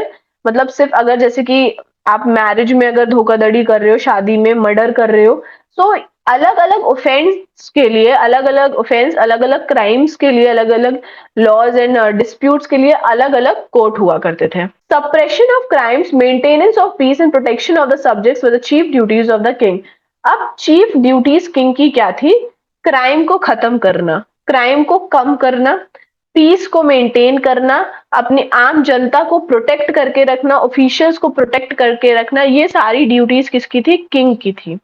The anti social elements were kantakas. जो एंटी सोशल एलिमेंट्स थे, जो ये पूरे किंग के ऐसे विरुद्ध, जो आपके एक तरीके से मान लो डायनेस्टी एम्पायर के एकदम विरुद्ध कोई कोई एलिमेंट हो रहे हैं, गलत एलिमेंट्स जो हो रहे हैं, उनको हम कंटकास बोलते हैं, जो क्राइम्स आप मान लो या ऑफेंस। तो जो एंटी सोशल एलिमेंट्स थे वो कंटकास बोले जाते थे। जो किंग होते थे उनकी क्या ड्यूटी है? Suppression of crimes, maintenance of peace, protection of subjects. अब ये सब वो खुद तो नहीं करता था ना जाके, सो उसके लिए किंग क्या करता था? अपॉइंट करता था मिनिस्टर्स को, और मिनिस्टर्स क्या करते थे? वो इन सब, उनकी ड्यूटी होती थी कि वो इन सब चीजों का ध्यान रखे। सो मिनिस्टर के ऊपर नजर कौन रखता था? किंग रखता था। तो एक तरीके से अगर हम देखें कि इनडायरेक्टली किंग क्या कर रहा है, उसकी ड्यूटी क्या हो रही है कि ये क्राइम को खत्म करना, पीस मेंटेन करना, अपने ऑफिशियल्स, अपनी जनता को प्रोटेक्ट करना, ये सब किंग की इनडायरेक्टली ड्यूटी हो रही है। वो मंत्री के थ्रू अपनी ये ड्यूटी पूरी कर रहा है। अर्थशास्त्र mentions two types of courts. अब अर्थशास्त्र में दो टाइप ऑफ कोर्ट है, ये फिर से इंपॉर्टेंट हो गया। अर्थशास्त्र में कितने टाइप ऑफ कोर्ट है? दो टाइप। एक है धर्मस्थिया। सो धर्मस्थिया, the court which decided personal dispute, it could settle issues related to disputes over स्त्री धन, wife's wealth और marriage. So धर्मस्थ्य क्या है? ये वो कोर्ट होता है जो पर्सनल डिस्प्यूट को देखता है। ये सेटल कर सकता है केसेस हमारा स्त्री धन से रिलेटेड, वाइफ का वेल्थ और मैरिज से रिलेटेड। अगर कोई प्रॉब्लम हो रही है, वाइफ की तरफ अत्याचार कर रहे हो, या वाइफ ने धोखा दिया, हस्बैंड ने धोखा दिया, या मैरिज से रिलेटेड पर्सनल डिस्प्यूट जो होते हैं, ये कोर्ट देखता है। धर्मस्थ्य, ये कोर्ट पर्सनल डिस्प्यूट को सॉल्व करता है।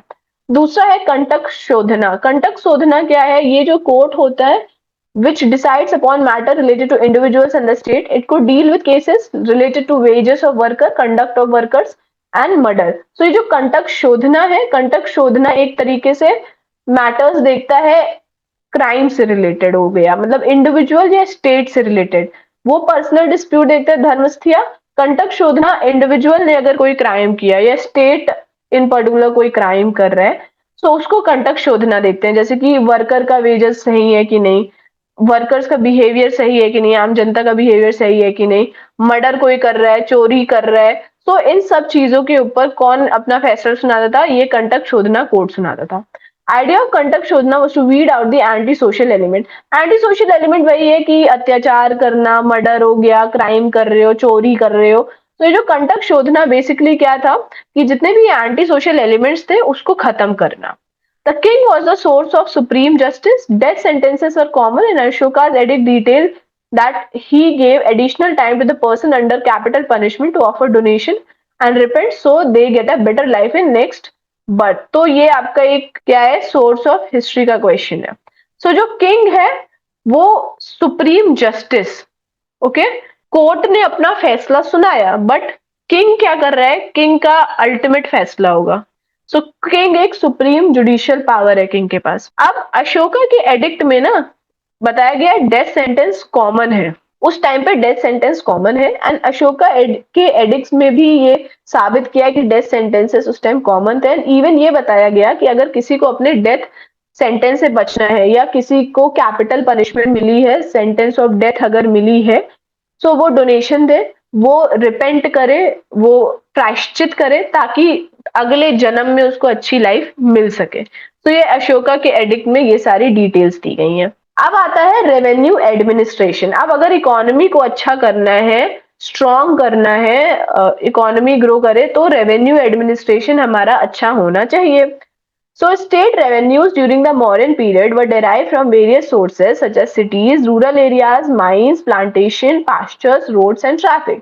तो जितने भी स्टेट रेवेन्यू होता था मौर्यन पीरियड में, उसको कहाँ से पैसा मिलता था, स्टेट को पैसे कहाँ से मिलते थे, उसका सोर्स होता था सिटीज, रूरल एरियाज, माइन से पैसे मिल रहे हैं, प्लांटेशन से पैसे मिल रहे हैं, रोड्स ट्रैफिक से पैसे मिल रहे हैं, पास्चर से पैसे मिल रहे हैं। तो रेवेन्यू जो था स्टेट वो इन सब एरिया से कलेक्ट करता था। The state treasury was looked after by an official call sannidhata, ये हम पहले ही पढ़े हैं। ये जो स्टेट ट्रेजरी है कोषागार, तो कोषागार देखता था जिसको सनादिता बोलते थे। There were an advanced concept of activity planning, preparation of the budget and report of the revenue and expenditure. जैसे आज के टाइम पे फाइनेंस मिनिस्ट्री है ना, वो क्या करती है, वो बजट प्रिपेयर करती है, रेवेन्यू के ऊपर रिपोर्ट बनाती है, कितना एक्सपेंडिचर हुआ उसका, कितना उसने इनकम लिया, इन सारी चीजों के ऊपर फाइनेंस मिनिस्ट्री क्या करती है, वो पूरी रिपोर्ट तैयार करती है। सो सेम क्या है, सेम मॉडर्न एडमिनिस्ट्रेशन में भी है। मॉडर्न एडमिनिस्ट्रेशन भी प्रॉपर प्लान बनाता था फॉर प्रॉपर प्लानिंग कि हमें क्या इंफ्रास्ट्रक्चर डेवलप करना है, आम जनता के लिए क्या करना है, रेवेन्यू हम कैसे बढ़ाएं, एक्सपेंडिचर कम कैसे करें, ट्रेड कैसे बढ़ाएं। तो इसके लिए बहुत इफेक्टिव प्लानिंग करता था, एक पूरा अलग डिपार्टमेंट था। बजट प्रिपेयर करना कि ये इंफ्रास्ट्रक्चर हम डेवलप करें, इस पे इतना जाएगा, जैसा आज के टाइम पे बजट प्रिपेयर होता है ना, वो पूरा प्रॉपर बजट प्रिपेयर करना। रेवेन्यू कितना आया, पैसा अंदर कितना गया, एक्सपेंडिचर कितना हुआ, इन सब के ऊपर रिपोर्ट बनाना भी एक डिपार्टमेंट था, और ये एक बहुत ही एडवांस कॉन्सेप्ट था मौर्यन एम्पायर का। There were two kinds of tax, bali and bhaga. अब दो काइंड ऑफ टैक्स हुआ करते थे, बाली हुआ करता था एंड भागा हुआ करता था। बाली हम बहुत पहले से पढ़ रहे हैं, वैदिक पीरियड से पढ़ रहे हैं। बाली पहले क्या था, वॉलेंट्री था, आपका मन हो तो दो, नहीं मन है तो मत दो। बट अब क्या हो गया था ना, एक तरीके से बाली कंपलसरी ही मान लो, देना ही था, देते थे लोग। So Bali was a religious tribute while Bhaga was 1/6 part of the produce, also known as Raj Bhag और State Bhag. So Bali एक religious tribute हुआ करता था, अपने मन से आपको देना हो तो दो, नहीं देना है तो मत दो, बट एक तरीके से लोग देते थे। वो एक मान लो ना, ये वॉलेंट्री रहा नहीं था, विद टाइम बाली वॉलेंट्री नहीं रहा था, देना ही पड़ता था। भागा क्या है, 1/6 है पार्ट ऑफ द प्रोड्यूस। आपने कुछ अगर प्रोड्यूस किया है, कुछ भी किया, अगर आप एग्रीकल्चर में कर रहे हो, अगर आप अपना मर्चेंट वाला ट्रेडिंग वाला कर रहे हो, तो जो 1/6 पार्ट होगा आपकी इनकम का, वो आपको देना पड़ेगा स्टेट को, जिसको हम राज भाग बोलते हैं, टैक्स जिसको हम बोलेंगे, टैक्स देना पड़ता था 1/6। अगर आप आगे देखोगे ना, सो मुगल टाइम में ना 1/20 पार्ट हो गया था एक तरीके से, गियाजुद्दीन तुगलक ने 120 कर दिया था ये भागा। उससे पहले आई गेस 110 कर दिया था, और मुगल एम्पायर आए थे, उन्होंने 110 किया था। सो ये भागा भी विद टाइम क्या हो गया था, इंक्रीज हो रहा था।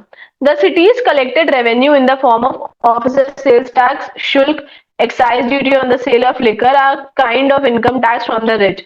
जो स्टेट था वो रेवेन्यू कलेक्ट करता था in the form of offerings, या फिर आपने अगर कुछ अपना नया बिजनेस खोला है तो उस पे आपको टैक्स मिला, सेल्स टैक्स आपको मिला जिसको शुल्क बोला जाता था, एक्साइज ड्यूटी लेता था, अगर कोई लिकर बेच रहा है सो उस पे एक्साइज ड्यूटी हो गई। इनकम टैक्स, रिच लोगों से, जो बड़े मर्चेंट ट्रेडर्स हो गए उनसे टैक्स लेना। सो इस तरीके से जो स्टेट होता था वो रेवेन्यू कलेक्ट करता था। The revenue from rural areas were appropriated in the form of income from crown lands, land revenue from cultivators, tax on orchards, ferry charges।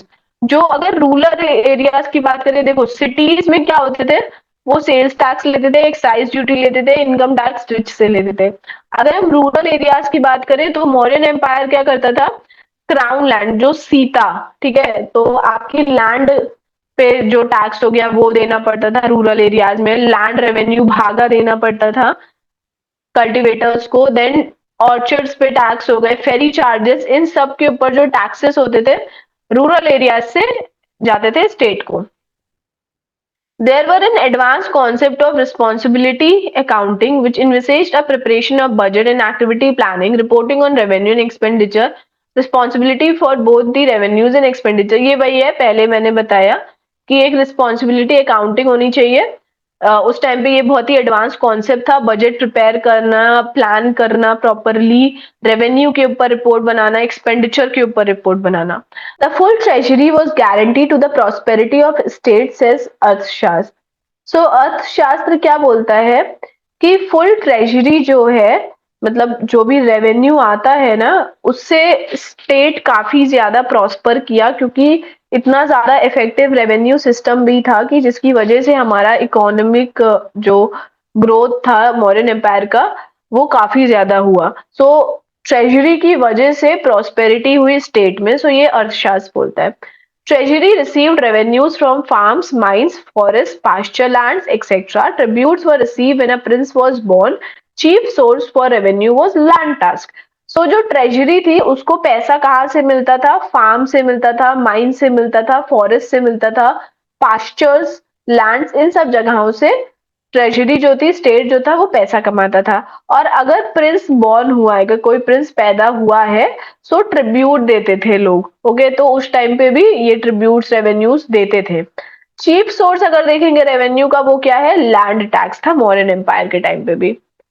हर एक एम्पायर में अगर देखो, हर एक डायनेस्टी में जो चीफ सोर्स ऑफ रेवेन्यू है ना, वो लैंड टैक्स ही है। Ashoka edict says that Lumbini was exempted from bali and bhaga and was reduced to 1/8 part of the reduce।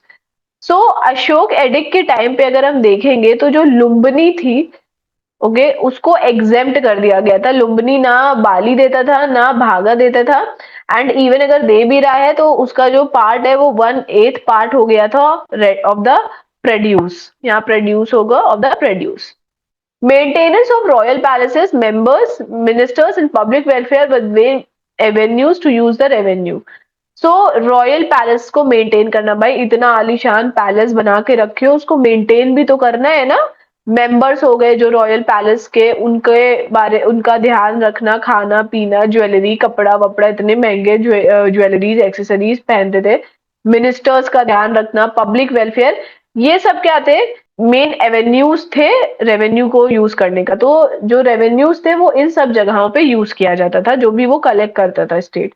Revenue was collected on land, irrigation shops, custom, forest, ferry mines and pasture. ये पहले ही पढ़े हैं कि रेवेन्यू जो है वो land, irrigation shops, customs, forest, ferry mines, pasture, इन सब से कलेक्ट किया जाता था। Licence fees were collected from artisans and fines were charged in law courts. Licence fees से भी पैसा आता था जो आर्टिसन से कलेक्ट किया जाता था। एंड अगर किसी ने रेवेन्यू नहीं दिए, किसी ने टैक्स नहीं दिए, सो उसके ऊपर फाइन्स भी लगते थे। लॉज कोर्ट जो थे, जो कोर्ट्स थे, वो फाइन्स भी लगाते थे। नेक्स्ट आता है फॉरेन ट्रेड। देखो मौर्यन एम्पायर के पास क्या थे, पोर्ट्स थे, ट्रेड रूट्स थे। आप मुझे कमेंट सेक्शन में बताओ कि कौन कौन से पोर्ट्स थे मौर्यन एम्पायर के पास। उस टाइम पे क्या हुआ, फॉरेन ट्रेड भी फ्लरिश किया था मौर्यन एम्पायर के टाइम पे, मौर्यन डायनेस्टी के टाइम पे। Foreign trade by means of land and she was prevalent and it was regulated by passport kind of documents. जैसे कि आज के टाइम पे अगर आप ट्रेड कर रहे हो, इंपोर्ट एक्सपोर्ट हो रहा है, तो कुछ डॉक्यूमेंट्स लगते हैं ना। सेम मौर्यन एम्पायर के टाइम पे भी था कि लैंड और सी से क्या होते थे, फॉरेन ट्रेड्स किए जाते थे, वो काफी ज्यादा प्रिविलेंट था। एंड कुछ डॉक्यूमेंट्स होते थे, उसके थ्रू क्या होता था, ये सारे ट्रेड्स मेंटेन होते थे, तो प्रॉपर रिकॉर्ड होता था इन सारे ट्रेड्स का भी। इंडिगो, कॉटन, सिल्क वर मोस्ट ट्रेडेड प्रॉपर्टी। जो इंडिगो हो गया, कॉटन हो गया, सिल्क हो गया, ये मोस्ट ट्रेडेड प्रॉपर्टी थी। Antiochus first, with his joint rule with Seleucus, issued coins of Indian standard rather than the Attic standard. जो Antiochus first थे सीरिया के, सेल्यूकस के साथ उन्होंने कॉइन्स भी इशू किए इंडियन स्टैंडर्ड के, रादर देन अपने साइड के कॉइन्स इशू करने, आर्टिक स्टैंडर्ड इशू करने से बेटर उन्होंने इंडियन स्टैंडर्ड के कॉइन्स भी इशू किए। इससे क्या हुआ, इंडियन ट्रेड बढ़ा फॉरेन ट्रेड के साथ स्पेशली। इससे क्या पता लगता है कि एंटियोकस फर्स्ट के साथ, सेल्यूकस के साथ काफी अच्छे ट्रेड रिलेशन थे मौर्यन एम्पायर का। This shows that Mauryan economy was world's largest economy and the currency of Mauryas were accepted worldwide and was main currency of that time. The trade routes were called Vanik Path. ये terminology का question important. अब इससे Antiochus first और ये जो Seleucus की जो बात आ गई ना, इससे ये पता चला कि जो मौर्यन इकोनॉमी थी उस समय पे वर्ल्ड की लार्जेस्ट इकोनॉमी थी, और इतनी ज्यादा अच्छी इकोनॉमी, वर्ल्ड की लार्जेस्ट इकोनॉमी होने की वजह से ही जो मॉडर्न करेंसी थी वो पूरे वर्ल्ड में क्या थी, वो एक्सेप्टेड थी। इसीलिए एंटियोकस फर्स्ट एंड सेल्यूकस ने भी इंडियन स्टैंडर्ड के करेंसी इशू किए, उसी में उन्होंने भी ट्रांजैक्शन करना शुरू किया। मॉडर्न के टाइम पे क्या था कि उनकी जो करेंसी थी वो मेन करेंसी मानी जाती थी, और ये जो ट्रेड रूट्स के थ्रू ये सारे जो ट्रेड्स होते थे, फॉरेन ट्रेड होते थे, उनको वनिक पथ बोला जाता था। अब हम आते हैं म्यूनिसिपल एडमिनिस्ट्रेशन पे। देखो, पहले सेंट्रल एडमिनिस्ट्रेशन मतलब जहाँ पे किंग रहता है, उसके नीचे हमारा म्यूनिसिपल एडमिनिस्ट्रेशन आया, फिर हमारा डिस्ट्रिक्ट एडमिनिस्ट्रेशन या प्रोविंशियल एडमिनिस्ट्रेशन, फिर हमारा विलेज एडमिनिस्ट्रेशन आता है। जैसे कि अगर हम किंग में देखेंगे, सेंटर में देखेंगे तो काउंसिल ऑफ मिनिस्टर्स होते थे, फिर डिपार्टमेंट्स होते थे। अगर हम वही प्रोविंसेस में देखेंगे, प्रोविंसेस में भी क्या हो गया कि प्रोविंसेस में प्रिंस बैठते थे, देन काउंसिल बैठता था, देन उनके डिपार्टमेंट्स हो गए। Centre, province, district and village, ये पूरा इनका एक चार्ट समझ लो। City administration during this period was elaborate and well planned. जो सिटी एडमिनिस्ट्रेशन था इस पीरियड में काफी इलैबोरेट, काफी वेल प्लान था। वो सिटी एडमिनिस्ट्रेशन पे भी काफी ध्यान देते थे modern empire. According to Megasthenes, ये फिर सोर्स ऑफ हिस्ट्री का क्वेश्चन है, the affairs of city were looked after by a council which was divided into 6 committees and each committee has 5 members. Megasthenes के अकॉर्डिंग क्या होता था कि जो सिटी है ना, सिटी के अंदर जितने भी मैटर्स हो गए, जितने भी अफेयर्स हो गए सिटीज के, उनको एक काउंसिल देखता था। वो काउंसिल 6 कमेटी में डिवाइडेड थी, और वो 6 कमेटी में कितने मेंबर थे, 5 मेंबर थे। Each of the 5 member boards had specific responsibilities toward the administration of the city. और हर एक 5 मेंबर जो बोर्ड होता था, ये जो 6 कमिटीज होती थी, उनके स्पेसिफिक रिस्पॉन्सिबिलिटीज होती थी किसकी तरफ, सिटी के एडमिनिस्ट्रेशन की तरफ उनकी स्पेसिफिक रिस्पॉन्सिबिलिटीज होती थी। सिटी के अफेयर्स को देखना किसकी जिम्मेदारी थी, एक काउंसिल की जिम्मेदारी थी। वो जो काउंसिल थे वो 6 सब कमिटीज में डिवाइडेड थे, और उन हर एक 6 कमिटी के अंदर 5 मेंबर थे। उन 5 मेंबर का काम क्या होता था, उनके पास एक स्पेसिफिक रिस्पॉन्सिबिलिटी होती थी toward the administration of the city. अब हम ये देख लेते हैं 5 कौन से थे। पहला बोर्ड क्या था, वो इंडस्ट्रियल एंड आर्टिस्टिक प्रोड्यूस देखता था। Okay, its duties include fixing of wages, check the adulteration. तो पहला बोर्ड अडल्ट्रेशन, वेजेस को चेक करना, और आर्टिस्टिक प्रोड्यूस, इंडस्ट्रियल प्रोड्यूस, ये सब देखता था। The second board dealt with affairs of visitors, especially foreigners who came to Pataliputra. अब जो बाहर से लोग, फॉरेनर्स जो आ रहे हैं, जो विजिटर्स बाहर से आ रहे हैं पाटलिपुत्र में, कैपिटल में, मौर्यन एम्पायर में जो एंटर कर रहे हैं, उनको देखना, उनका एंटरटेनमेंट, उनका डॉक्यूमेंट्स, ये सब देखना किसका काम था, दूसरी कमेटी का काम था। Third board was concern with the registration of birth and death. तो थर्ड बोर्ड क्या करता था कि रजिस्टर करता था कि किस जन्म और मृत्यु का, कोई पैदा हुआ तो उसका डिटेल डॉक्यूमेंट, कब पैदा हुआ, टाइम के, बर्थ सर्टिफिकेट मान लो, एंड डेथ सर्टिफिकेट बनाने का काम तीसरा बोर्ड करता था। Fourth board regulated trade and commerce, kept a vigil on the manufacturing of goods and sales of commodity. चौथा बोर्ड क्या करता था, वो ट्रेड एंड कॉमर्स को देखता था, सारे जो ट्रेड हो गए ना वो सब देखता था, एंड उसका मेन फोकस क्या था, अगर देखेंगे कि ट्रेड एंड कॉमर्स तो देखता था, साथ ही साथ अगर देखेंगे तो गुड्स का मैन्युफैक्चरिंग, कमोडिटीज का सेल, इन सब पे भी खासा ध्यान रखता था ये fourth board. Fifth board responsible for supervisor of the manufacturing of goods. पांचवें बोर्ड का सोल काम क्या था, गुड्स के मैन्युफैक्चरिंग को देखना कि वो प्रॉपरली मैन्युफैक्चर हुआ है कि नहीं, कोई पर्टिकुलर गुड्स, उसका क्वालिटी सही है कि नहीं, ये सब पांचवा बोर्ड देखता था। Sixth board collected tax as per the value of sold goods. और छठा बोर्ड क्या देखता था, टैक्सेस कलेक्ट करना। ओके, टैक्स कलेक्ट हो रहा है कि नहीं प्रॉपरली, वो छठा बोर्ड देखता था। तो ये 5 बोर्ड्स हमारे हो गए, राइट। एक ट्रेड एंड कॉमर्स देखता था, एक फॉरेन अफेयर्स हो गए, जो फॉरेनर्स आगे उनका एंटरटेनमेंट देखना, उसके बाद जो प्रोड्यूस एक देखता था, इंडस्ट्रियल एंड आर्टिस्टिक प्रोड्यूस जो हो गए वो हो गया, then registration of birth and death हमारा, फिर एक मैन्युफैक्चरिंग ऑफ गुड्स देखता था, एक टैक्सेस देखता था। However, in अर्थशास्त्र there is no mention of such committees. तो मेगास्थनीज ने इन कमिटीज के बारे में बताया, बट अर्थशास्त्र में इस कमिटीज के बारे में, इन 6 कमिटीज के बारे में कहीं भी जिक्र नहीं है। According to it, the function of trade and commerce were performed by पान्याध्यक्ष। सो अर्थशास्त्र के अकॉर्डिंग वो मेगास्थनीज ने 6 बताए हैं, पर अगर हम अर्थशास्त्र की बात करें तो अर्थशास्त्र में ट्रेड एंड कॉमर्स को कौन देखता था, पान्याध्यक्ष देखता था। कलेक्शन ऑफ टैक्स को कौन देखता था, शुल्क अध्यक्ष देखता था। And registration of birth and death कौन देखता था, गोपा देखता था। ओके, ये अर्थशास्त्र बताया है। The head of urban administration was called Nagarika, assisted by 2 subordinate officials called Gopa and Sthanika. So urban administration को प्रॉपरली देखना है। आप ये समझो, अर्बन एडमिनिस्ट्रेशन का हेड कौन था, नगारिका उसको बोलते थे। क्या बोलते थे, नगारिका बोलते थे, नगरिका। एंड उनको ना सपोर्ट करने के लिए, असिस्ट करने के लिए, एडवाइस करने के लिए 2 सबऑर्डिनेट ऑफिशियल्स होते थे, गोपा एंड स्थानिका होते थे, gopa and sthanika. Some other important officials अगर हम देखेंगे तो एक तो बंधन घर अध्यक्ष, जो जेल को देखते थे कि भाई जेल का देख रेख, बंधन घर अध्यक्ष देखते थे, जैसे आज के टाइम में हम जिन्हें जेलर बोलते हैं, सो उनको बंधन घर अध्यक्ष। Rakshi the police looked after the security of the people. फिर रक्षी, उनको पुलिस बोला जाता था, जो लोगों की सिक्योरिटी देखते थे। लोहा अध्यक्ष या स्वर्ण अध्यक्ष, लोहा अध्यक्ष आपका आयरन मान लो, स्वर्ण अध्यक्ष गोल्ड्स मान लो।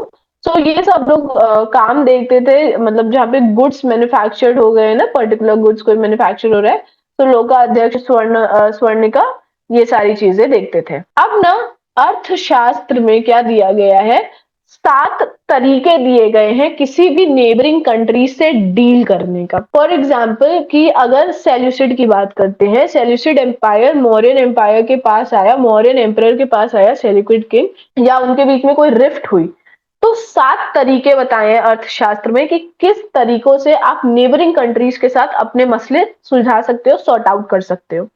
हमने पढ़ा है ना, साम दाम दंड भेद, ये हम आज के टाइम पे भी अपनाते हैं कि नहीं अपनाते हैं, साम दाम दंड भेद।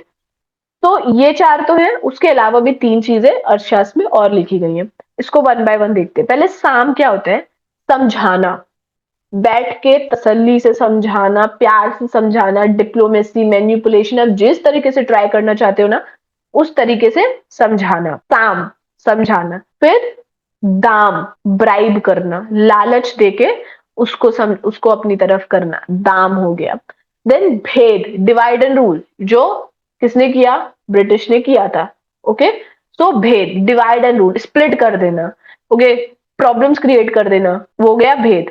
दंड, आर्मी ले लो, बस तुम ना समझा, तुमको समझाए तुम नहीं माने, तुमको गिफ्ट दिया, ब्राइब किया, तुम नहीं माने, डिवाइड एंड रूल भी किया, तुम इतने जिद्दी, तुम तब भी नहीं माने, तब हम देंगे दंड। तो दंड में क्या हो गया, पनिशमेंट देना, हम आर्मी लेके आएंगे, अब तुम सीधे युद्ध ही पे जाएंगे, सो वो दंड हो गया। फिर आता है माया, इल्यूजन या डिसीट, सो धोखाधड़ी करके काम निकालना, माया हो गया। देन उपेक्षा, कोई एनिमी है उसको हम इग्नोर कर रहे हैं, हम जानते ही नहीं तुम कौन हो, हमने तुम्हें भाव ही नहीं दे रहे हम, तो वो हो गया इग्नोरिंग द एनिमी, उपेक्षा।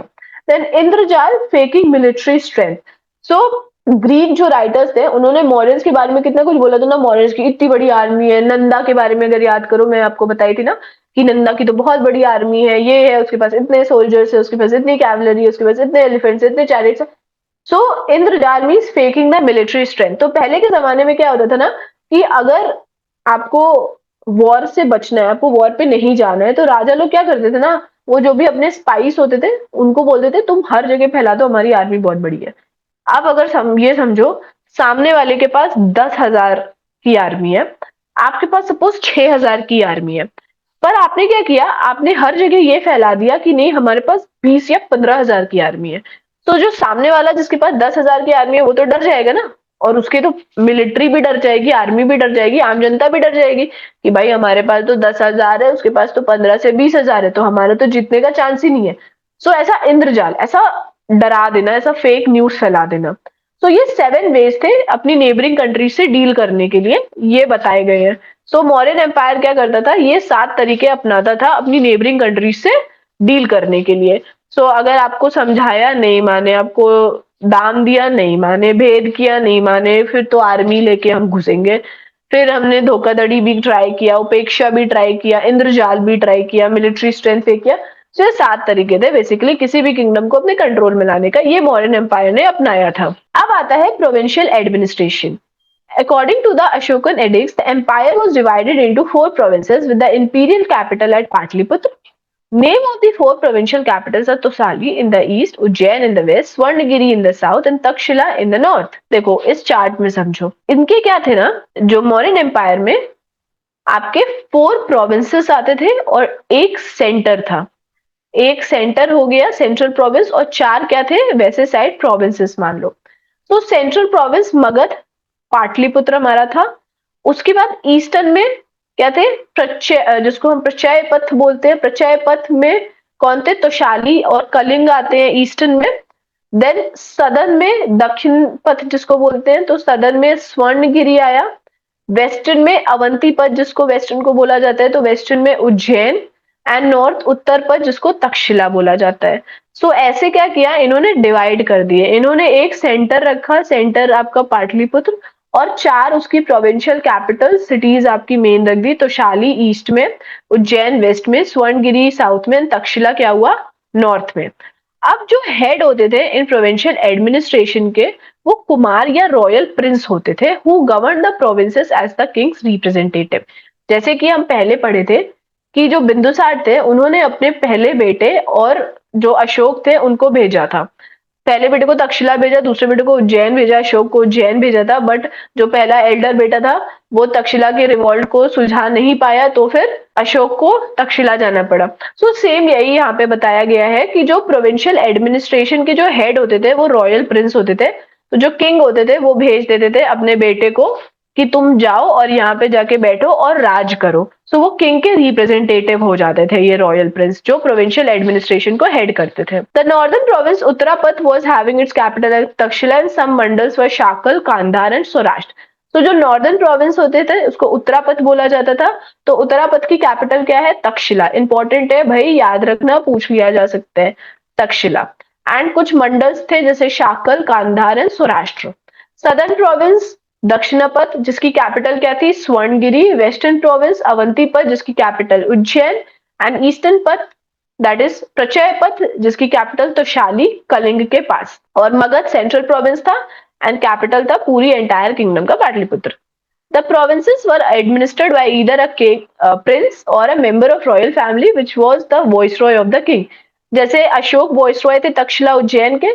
सो वही है कि जो प्रोविंसेस थे उनकी देख रेख कौन करता था, या तो प्रिंस करता था या रॉयल फैमिली का कोई मेंबर करता था। जो किंग का क्या होता था, वॉइसरॉय होता था।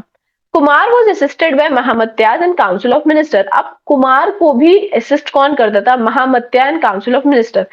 किंग को करते थे काउंसिल ऑफ मिनिस्टर्स, सेम जो कुमार जो प्रिंस होते थे उनको भी महामत्याज एंड काउंसिल ऑफ मिनिस्टर्स। कभी कभी किंग ऐसा निकम्मे भी निकल जाते थे ना, उन्हें ही सॉर्ट आउट करा पाते थे, तो उनको एडवाइस देने के लिए भी काउंसिल ऑफ मिनिस्टर और महामत्याज होने चाहिए। इसीलिए काउंसिल ऑफ मिनिस्टर्स प्रिंस को भी दिए जाते थे। तो council of minister at the provincial level not only acted as a check on the Kumar but at times had direct relations with the king.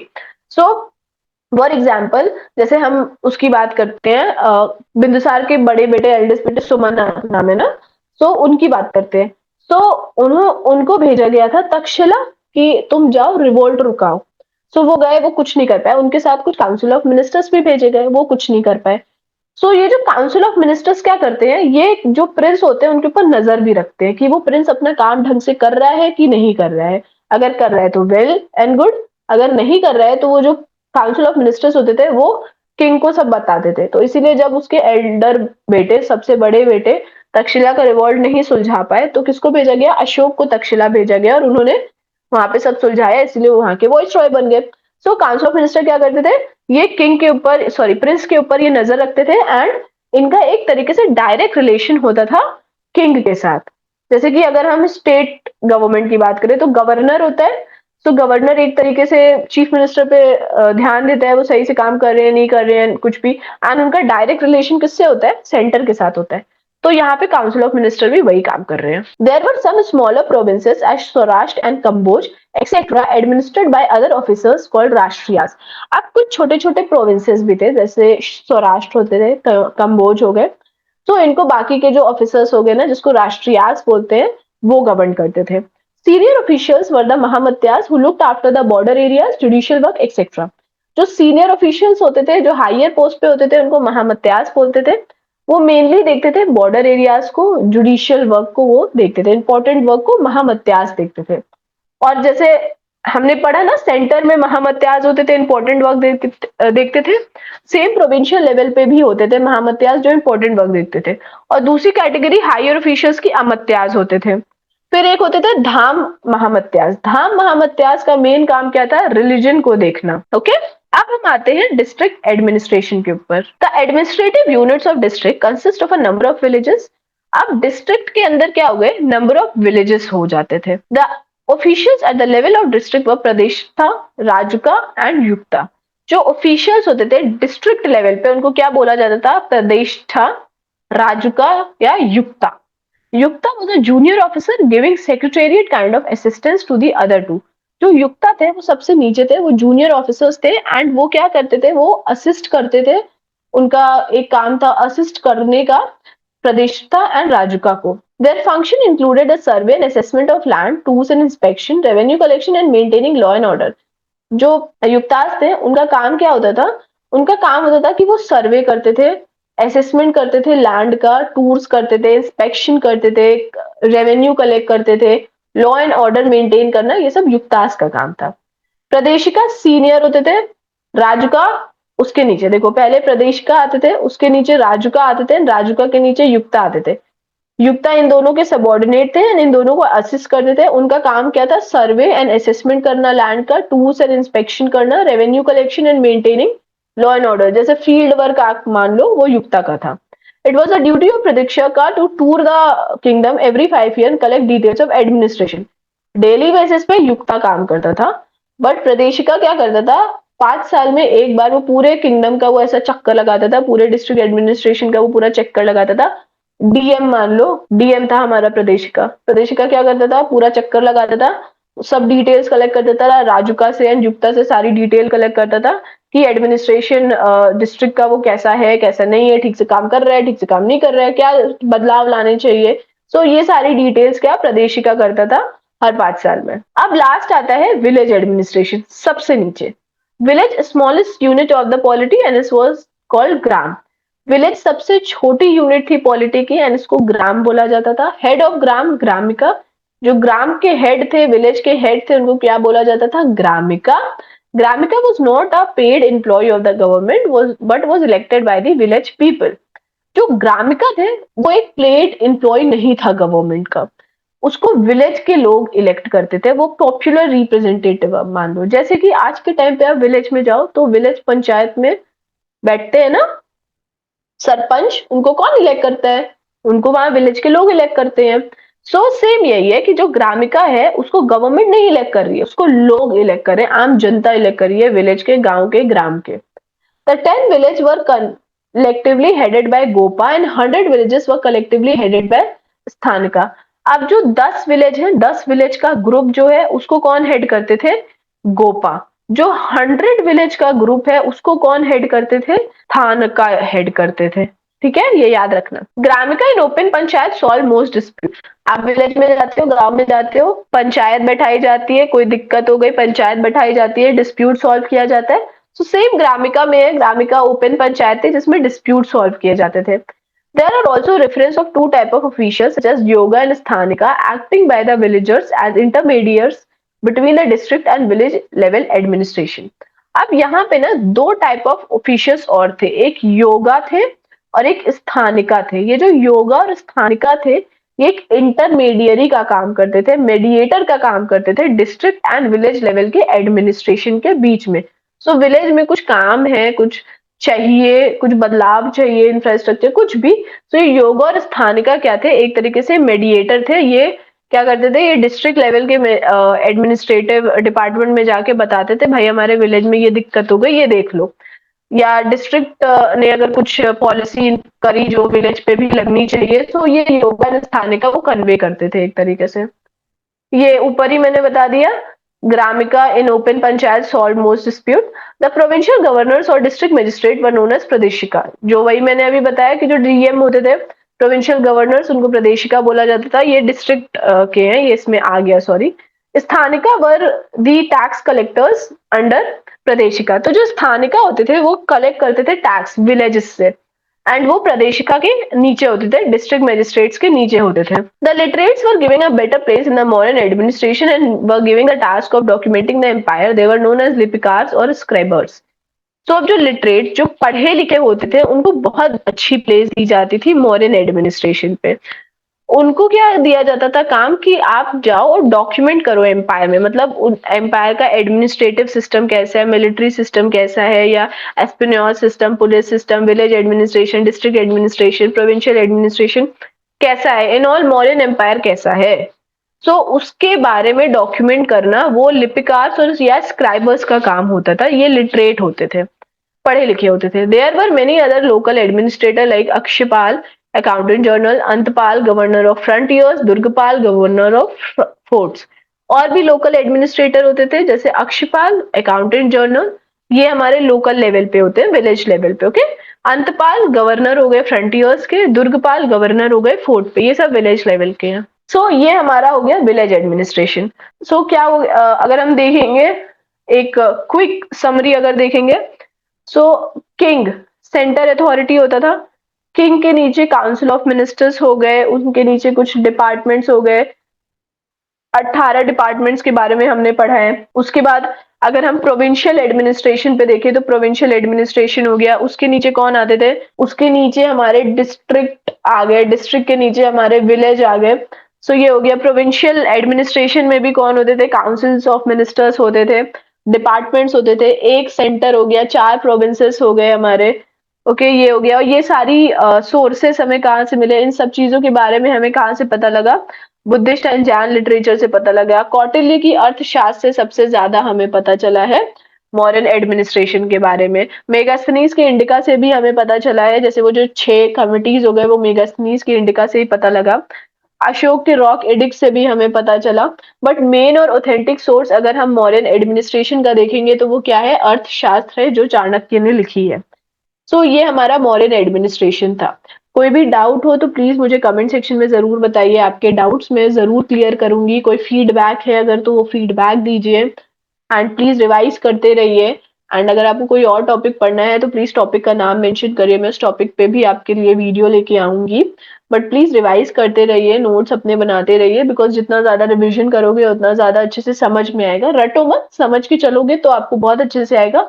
आप इतने अच्छे से आपको आ जाएगा ना कि आप एक दो बार भी रिवाइज करोगे तो वो दिमाग में सब प्रिंट हो जाएगा, छप जाएगा।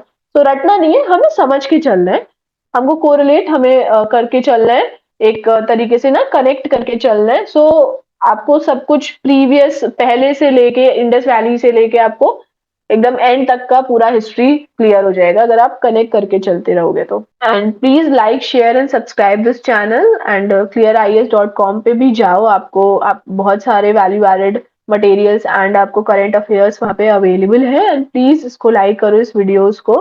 कमेंट्स में आप अपने ओपिनियंस, फीडबैक्स, डाउट्स लिखो। बिकॉज़ मुझे बहुत अच्छा लगता है आपके डाउट्स और कमेंट्स अगर आते हैं तो। सो प्लीज़ वो मेंशन करो। Till then thank you, all the best for your studies and revise करते रहिएगा आप लोग, रिविज़न बहुत ज़रूरी है। Thank you.